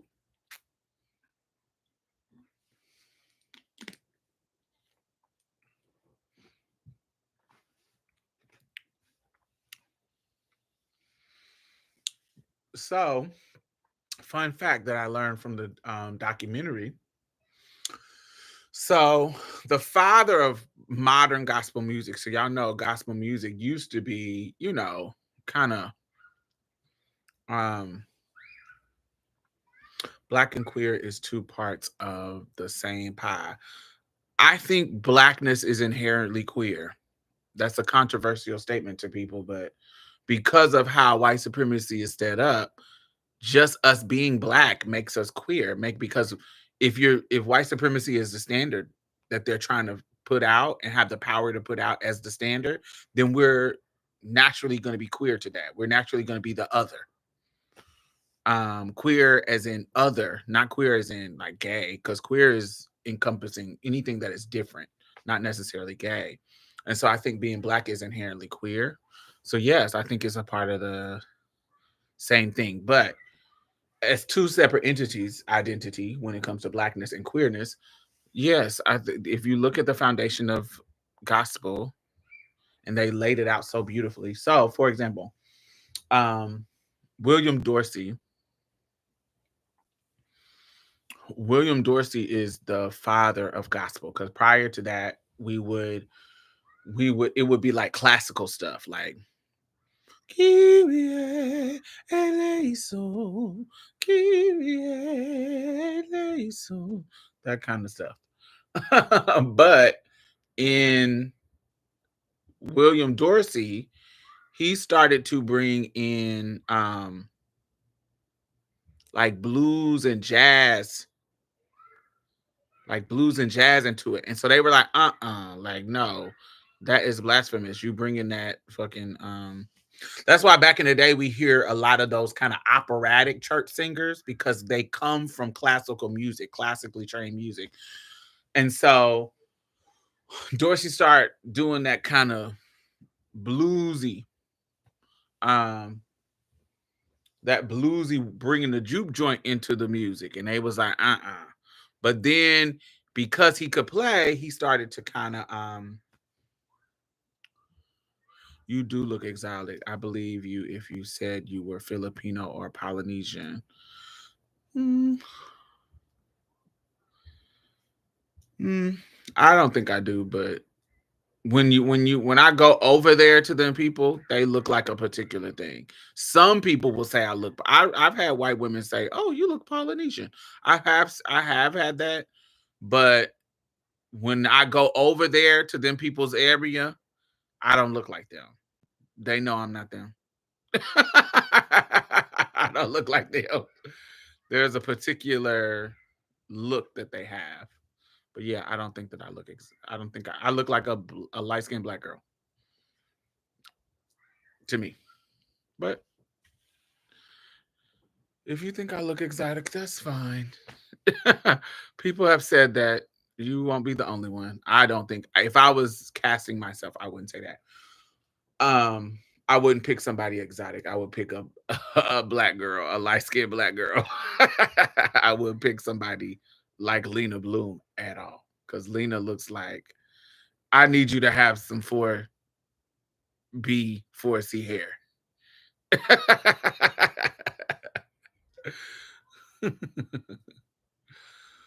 So, but back to the gospel. So he was bringing the bluesy juke joint in there, and so he started playing around with stuff. And one of the things hit where they like, "Oh, that sounds good." So boom, it started to be big. So he started. You could give you hella Angela Bofield, but wasn't she like Puerto Rican or something? But I done heard Angela Bofield before too. But she was like Puerto Rican or something. Um, but what he started doing was making songs for him, and this woman started to do like a gospel business situation, like a recording business. Like basically they were like the Berry Gordy's of gospel back in the day. And so they brought on two people, Mahalia Jackson and Sister Rosetta Tharpe. Now, we know, yeah, Kimora Lee, she looked like but yeah, maybe. I don't know. I feel like I look like a light-skinned black girl. I don't feel like I look as exotic as Kimora Lee. Like you can tell Kimora Lee's Asian.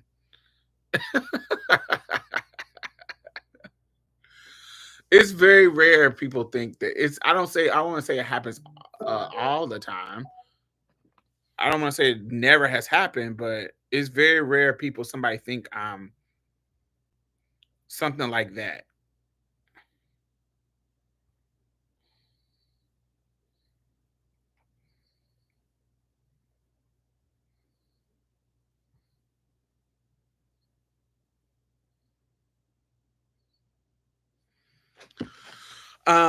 So everybody know Mahalia Jackson.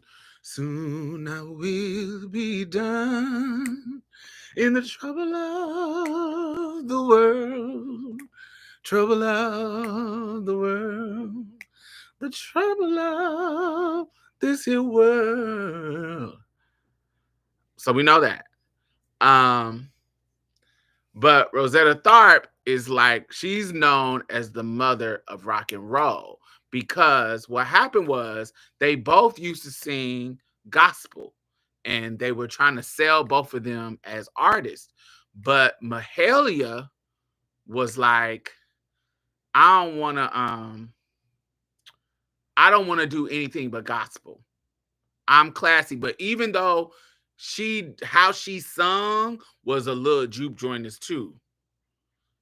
And they were like, she kind of don't sing like we want her to sing, which is ironic because Mahalia nowadays is known as the gospel foundation. But when she started out, they didn't like how she sung. She was too bluesy. She was too down home. But she brought them around with her power. But Rosetta was a dyke. So Rosetta and Mahalia was not. And Mahalia was like, I'm not singing secular music because this gift is for the Lord. And so She continued to do gospel, but Rosetta was like, because y'all got us battling, I'm about to go and be in this motherfucking I'm about to go into the secular world because I'm a dyke anyway. These church folks ain't gonna accept me anyway.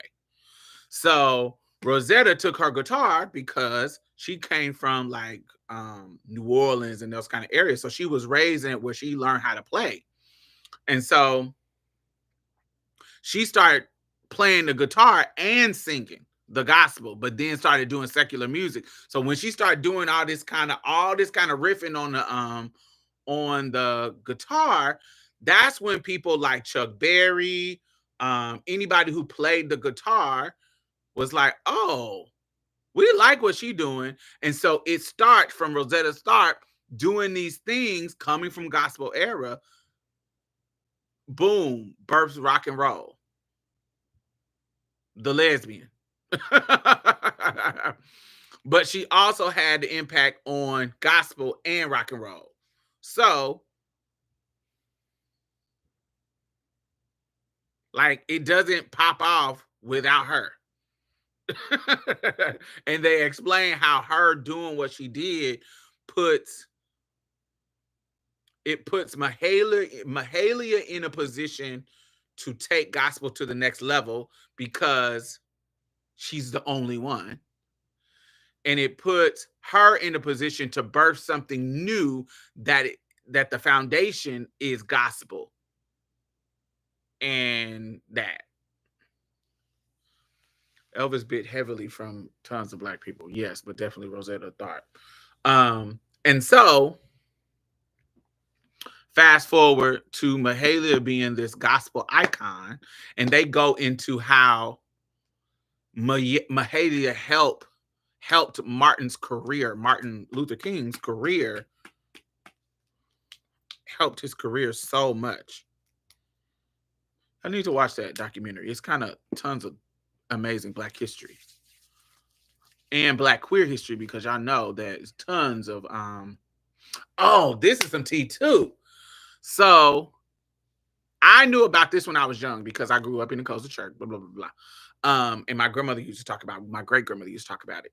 But Reverend James Cleveland, if y'all remember Aretha Franklin, remember the documentary is about gospel. So you can't bring up gospel without talking about Aretha Franklin because one of the best-selling gospel albums is Aretha Franklin's Amazing Grace ever to this day. So because of that, they had to talk about that. And one of the people that made the gospel, the Amazing Grace happen was not just Aretha Franklin's father, but Reverend James Cleveland. And Reverend James Cleveland was a big old queen who loved men's. It is not a rumor. It is definitely was that, but you know, back in the day, you couldn't talk about that. Same thing with allegedly, it's a couple of the big name people who is gay as hell, like Shirley Caesar, allegedly. But so what ended up happening? Now this is messy tea. So he ended up dying. Um, so he ended up dying of AIDS, and nobody was talking about how he died, like what he died of. Da, da, da, da. Everybody was keeping the secret. Y'all know how that worked back in the day. But his foster son sues his estate because he was molesting his foster son and gave him HIV. And it all came out in the lawsuit. And the foster son could prove it. Gagged the whole church. And so it all came out in the lawsuit, revealing that Reverend Cleveland was a big homosexual, as what's her name? Terry Joe would say, homosexual. Hello.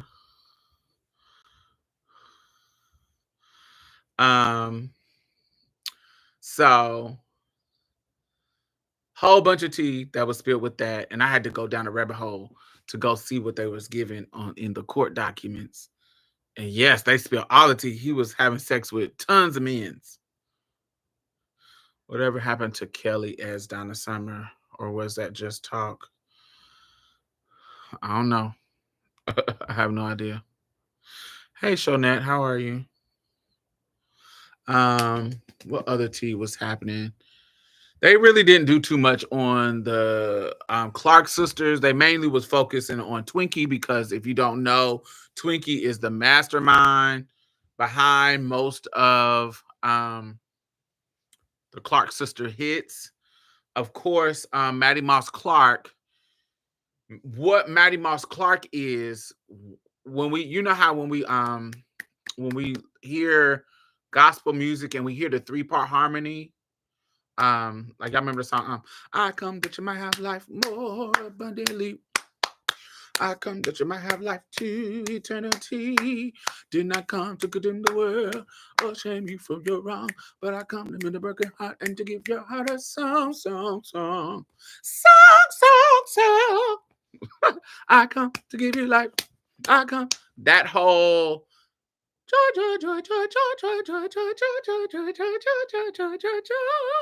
that whole 3-part alto, soprano, tenor, that whole sound that we know gospel for, that comes from Maddie Moss Clark.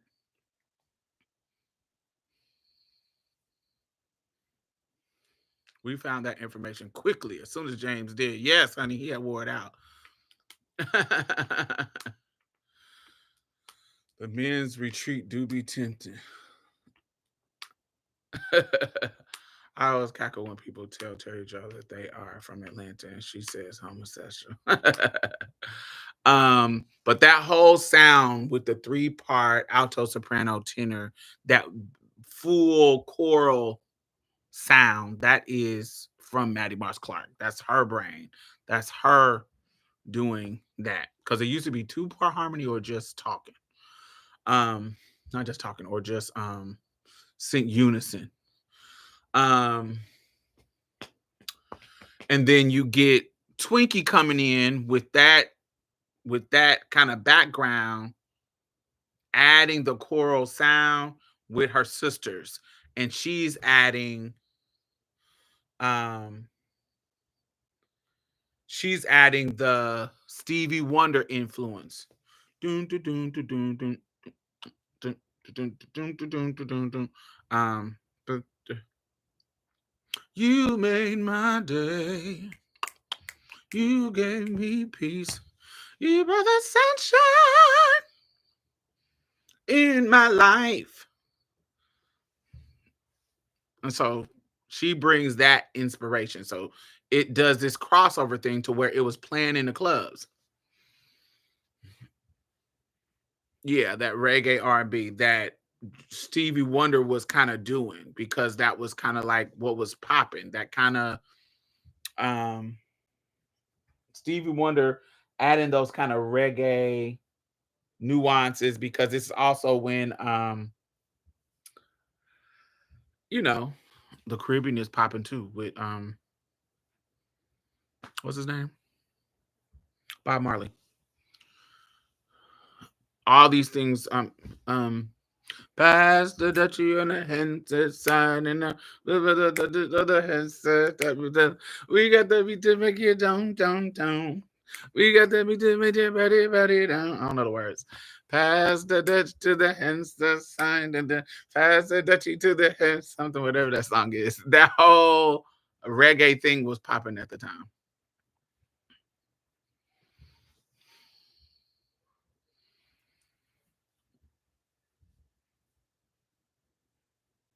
Hello, Che.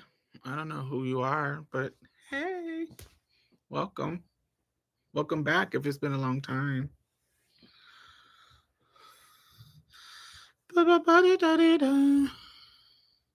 AIDS really just went through the kids, honey.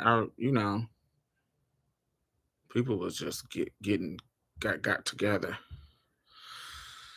using the organ and the harpsichord. They sat Maddie Moss down for singing with her daughters on the Grammys. That was a gag. Okay, well, welcome. Welcome. Yeah. Welcome.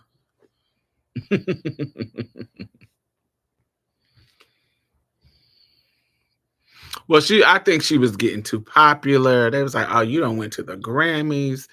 Very worldly. It's always patriarchal hate when it comes to that stuff. They talked about Shirley Caesar too, and how in back in their day, women couldn't be pastors and be behind the pulpit and all that kind of stuff. So they talked about Shirley Caesar and the caravans and commission. They talked about CC Winans.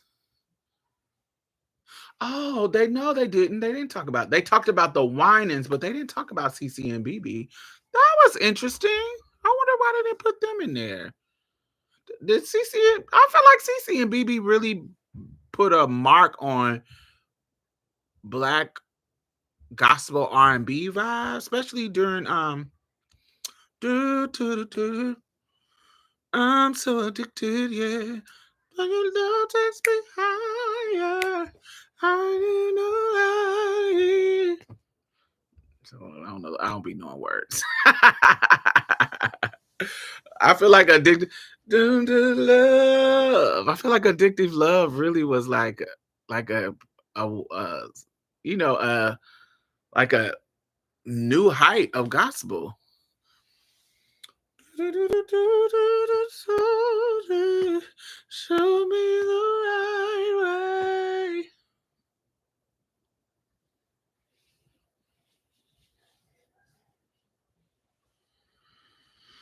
CC and BB with Anita Baker classic.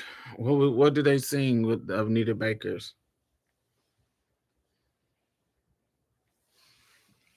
They thought she was crossing over and she was making monetary deals that didn't go directly back to the church. I thought it was a love song. I did too when I first heard it when I was a kid.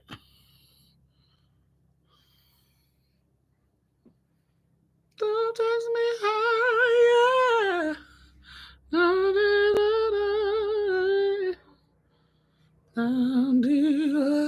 Deep love.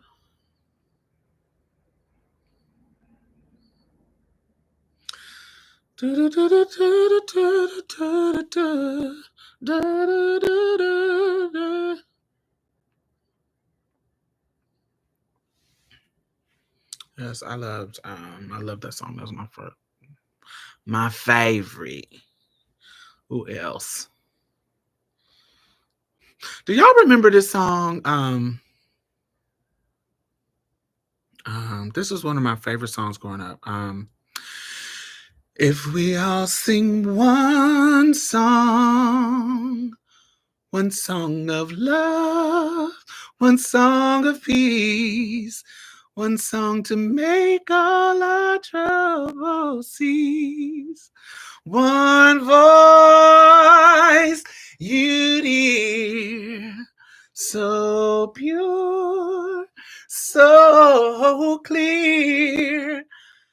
Imagine what tomorrow will bring if we all sing, yeah. One song. Have you ever heard that song? It's by Tevin Campbell. They don't give that song enough justice. That song is fire. It's called One Song by Tevin Campbell. And most of his R&B, everybody know that. Like, can we talk for a minute? Girl, I want to know your name. That. Everybody know that. But he has a song called One Song that is so fire. And he sounds like Whitney Houston on it to me. Well, he sounded like Whitney Houston on a couple of songs, but he told everybody that. Whitney knew it too. He was intentionally trying to sound like Whitney Houston. Can we talk for a minute?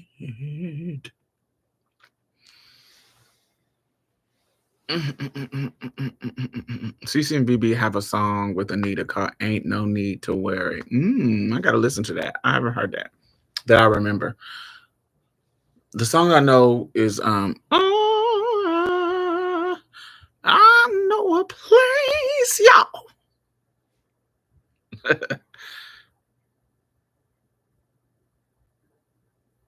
I kind of wish Tevin hadn't said it, but we knew. Yeah, he didn't have to say it. I knew. I was like, oh, I can hear it. Like you can literally hear it. I was riding and one of my Uber drivers was playing a song, and I was like, God, he used to really do nothing but Whitney on these songs. One song used to be on the Yellow Ribbon Day program.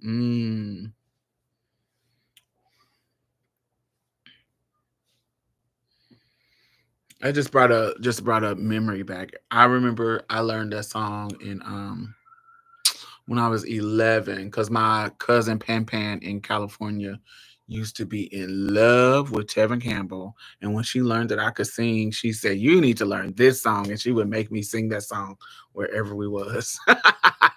And it was before my voice had changed. So I was able to sing it in my natural. And it was so cute. I love that song. It was when Mac Daddy make you jump, jump. And Daddy Mac can make you jump, jump. That was when that was out too. And I like big butts, and I cannot lie. You other brothers can't deny. When a girl walk in with an itty bitty waist on the round thing in your face, you get sprung. When you knew all the words to rap songs. What else was out during that? Oh, baby, baby, baby. Oh, baby. I got all my love in me. I got so much love in me. Oh, baby, baby, baby, baby, baby. Baby, baby, baby, baby, baby. If you wanna give me you got to love, you got to do me right.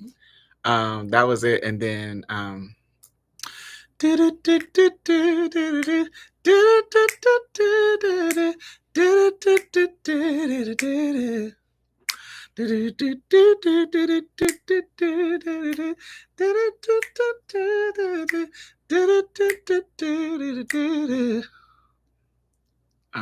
Shanice. Just drift away.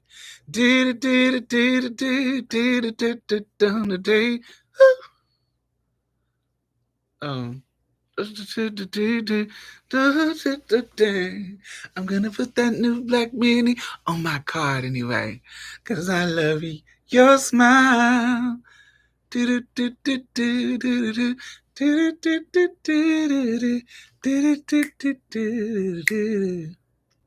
And I love your smile. I love that song. That's my shit. You think of what you think of Tracy Spencer coming back? Oh, I never really liked Tracy Spencer's music. I never really. She never was really somebody I liked their songs. Tender kisses. I never really was a fan of hers.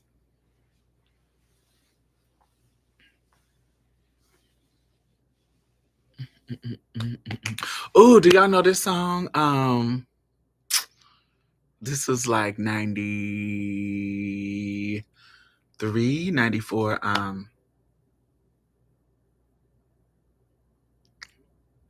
Oh my God, I can't. I gotta look it up. Um,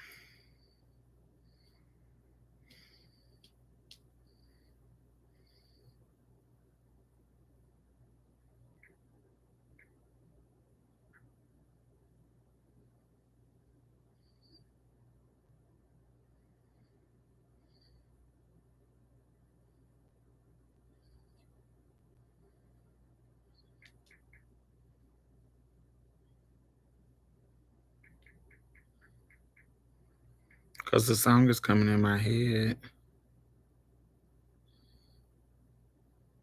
Oh, here we go. So this group was called UMV, and the song was called Something Going On. Um, Lately I've been thinking that you don't feel the same, the same, the same, the same. I don't know what it is. All I know is that you've changed. Um, but now you stay out all night and you don't even call. We barely kiss, we barely hug, we barely touch at all. I'm telling you, baby, yeah, something's going on. Oh, what is it? That's something you just said is strong.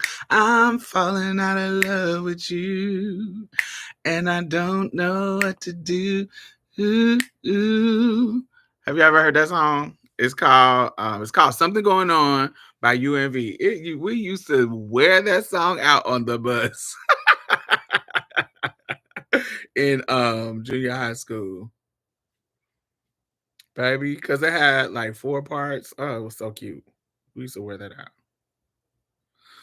You got me down on my knees, you got on my knees. Round and Round. Is my favorite by him. And I don't know what to do, baby.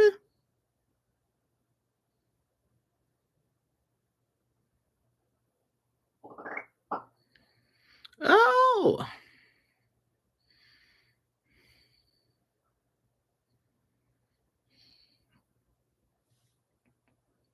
classic R&B, baby.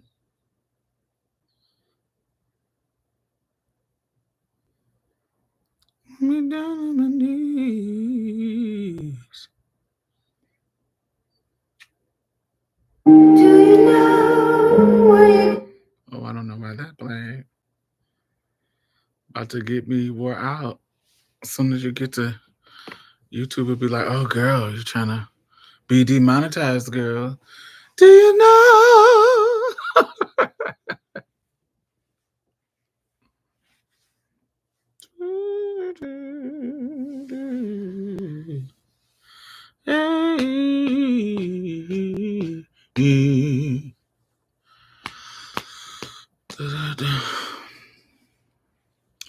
I was born and raised in a ghetto. I was born and raised in the ghetto.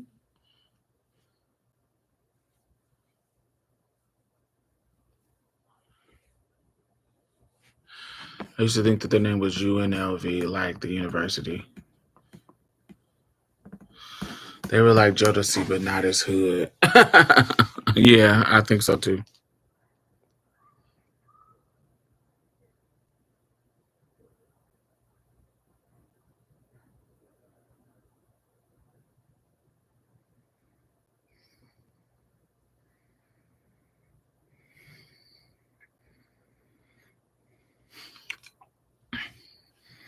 Mm.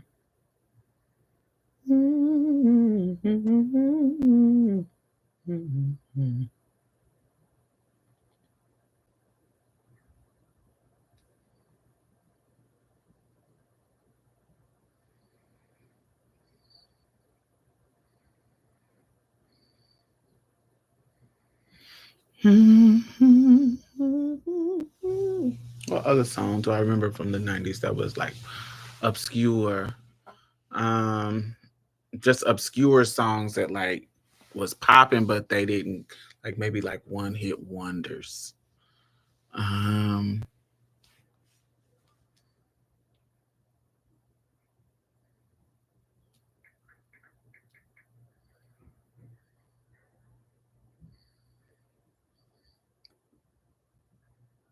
mm, Rome. I don't know that one. Hit the top, nah, do da, da da da do da. Hit the top, nah, do da. What? I wonder where did they go? Hanson. Bop, it, the dop, da, boom, da, da, da, da, da. That was the house party by Rome. My love, my love is the shit. My love is the. Isn't there a woman who did that? Wasn't that like a duet with a woman?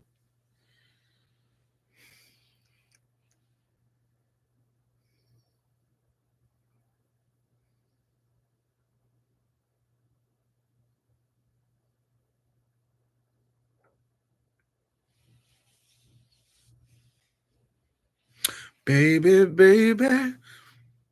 Dun, dun, dun, dun, dun, dun. Du, du, du, du, du, du, du, du, du. And if God was one of us. Oh, that was a one hit wonder.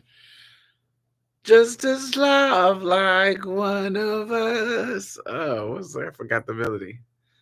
Just as child like one of us. Trying to make his way home. Yeah, I remember that song. Life is a highway. I wanna ride it all night long. Mm. You took your coat off. You're still in the rain. You were always crazy like that.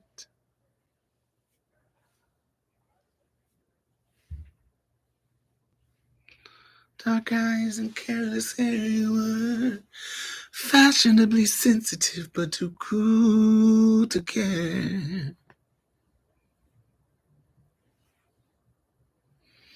These foolish games are tearing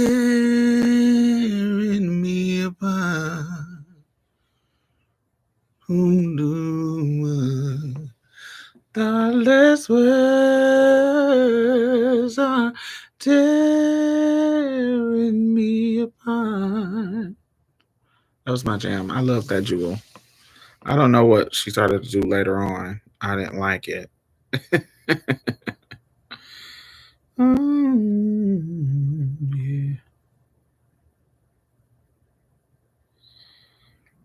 Baby, baby, baby, baby. Trying to dream broken hearts. I saw you holding. It's just. Oh, I can't remember the lyrics. One last cry, one last cry. Before I leave it all behind, I've gotta put you out of my mind for the very last time. Stop living a lie. I guess I gotta be strong. But not tonight. There's all the night and all the no. I can't remember the words. My shattered dreams and broken hearts, I'm letting go. Dun-dun.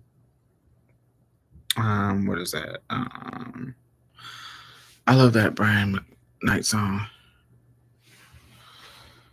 I hate that he turned out to be such trash. Oh yeah. Did you like the song from Money Long, Made for Me? Yeah.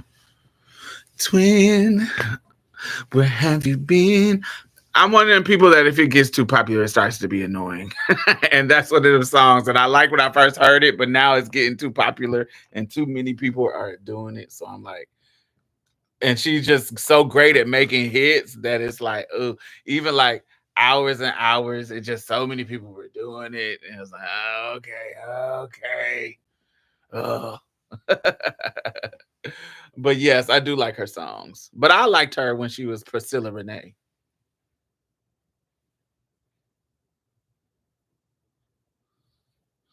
Yeah, I liked her when she was doing Dollhouse, when she was a YouTuber. You know, I have old school YouTubers always have a special place in my heart.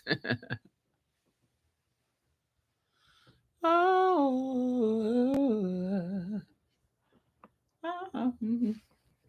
da dee dee la dee dow, la dee dee la dee dow. I woke up early in the morning just to do her makeup. No, no, no, no, no. That song reminds me of the 90s so much. Anything by Desiree or Ace the Bass. I saw the sign. You opened up my eyes. Or CNC Music Factory. I saw the sign. No one's gonna get me up. When you belong. Where do you belong? Anything like that. I saw the sign. I saw the sign. Um, I also like all that she wants is another baby, and she's gone tomorrow, boy. All that she wants is another baby. Yeah.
Tyler has cute songs. Make me sweat, make me harder, make me lose my breath, make me water, make me play. It's too. I love this song, but it just got too popular, and I was hearing it so much, so much.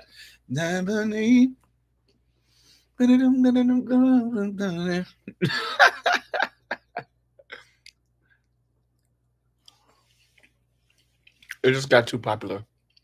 I was like, oh, I'm trying to hear this song. It was on Reels. It was on. It just was playing in so many places everywhere you went.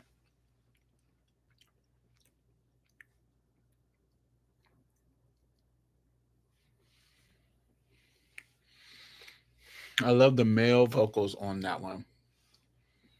Oh, I don't remember it.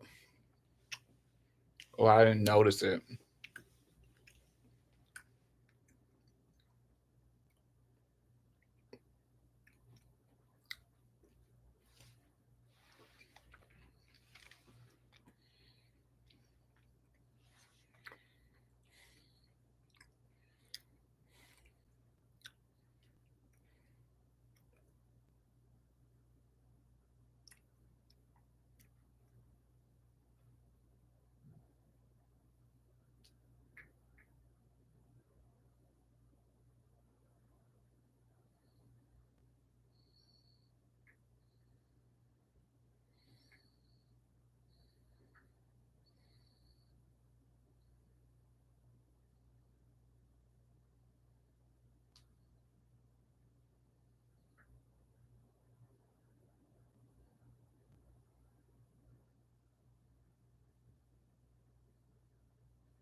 Not the Gospelized remix. I haven't heard them.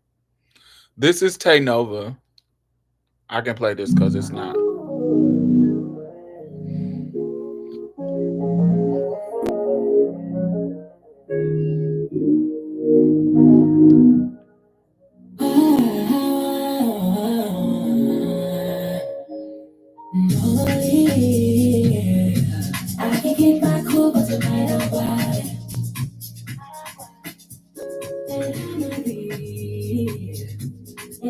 dangerous move, can you match my timing?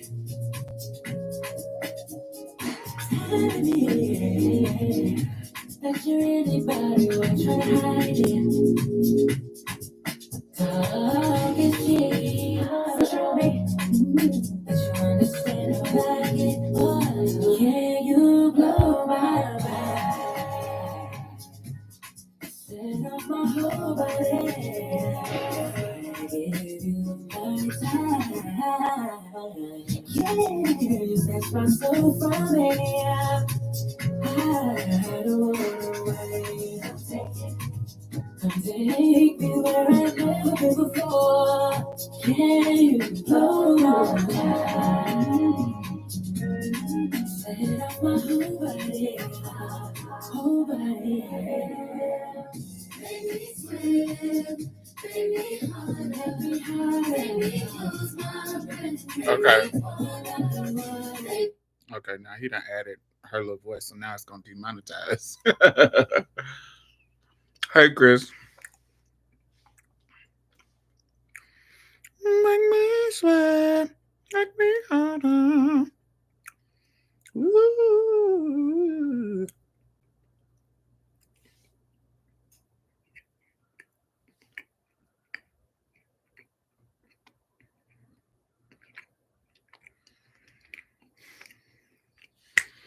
And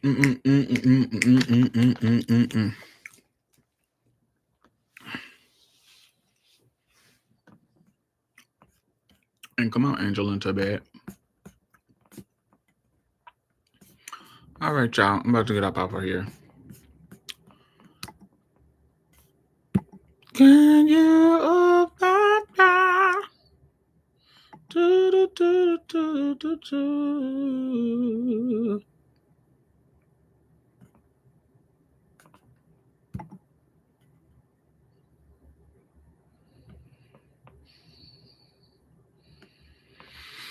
But all right, y'all. Be good. I will chat with y'all later. Bye.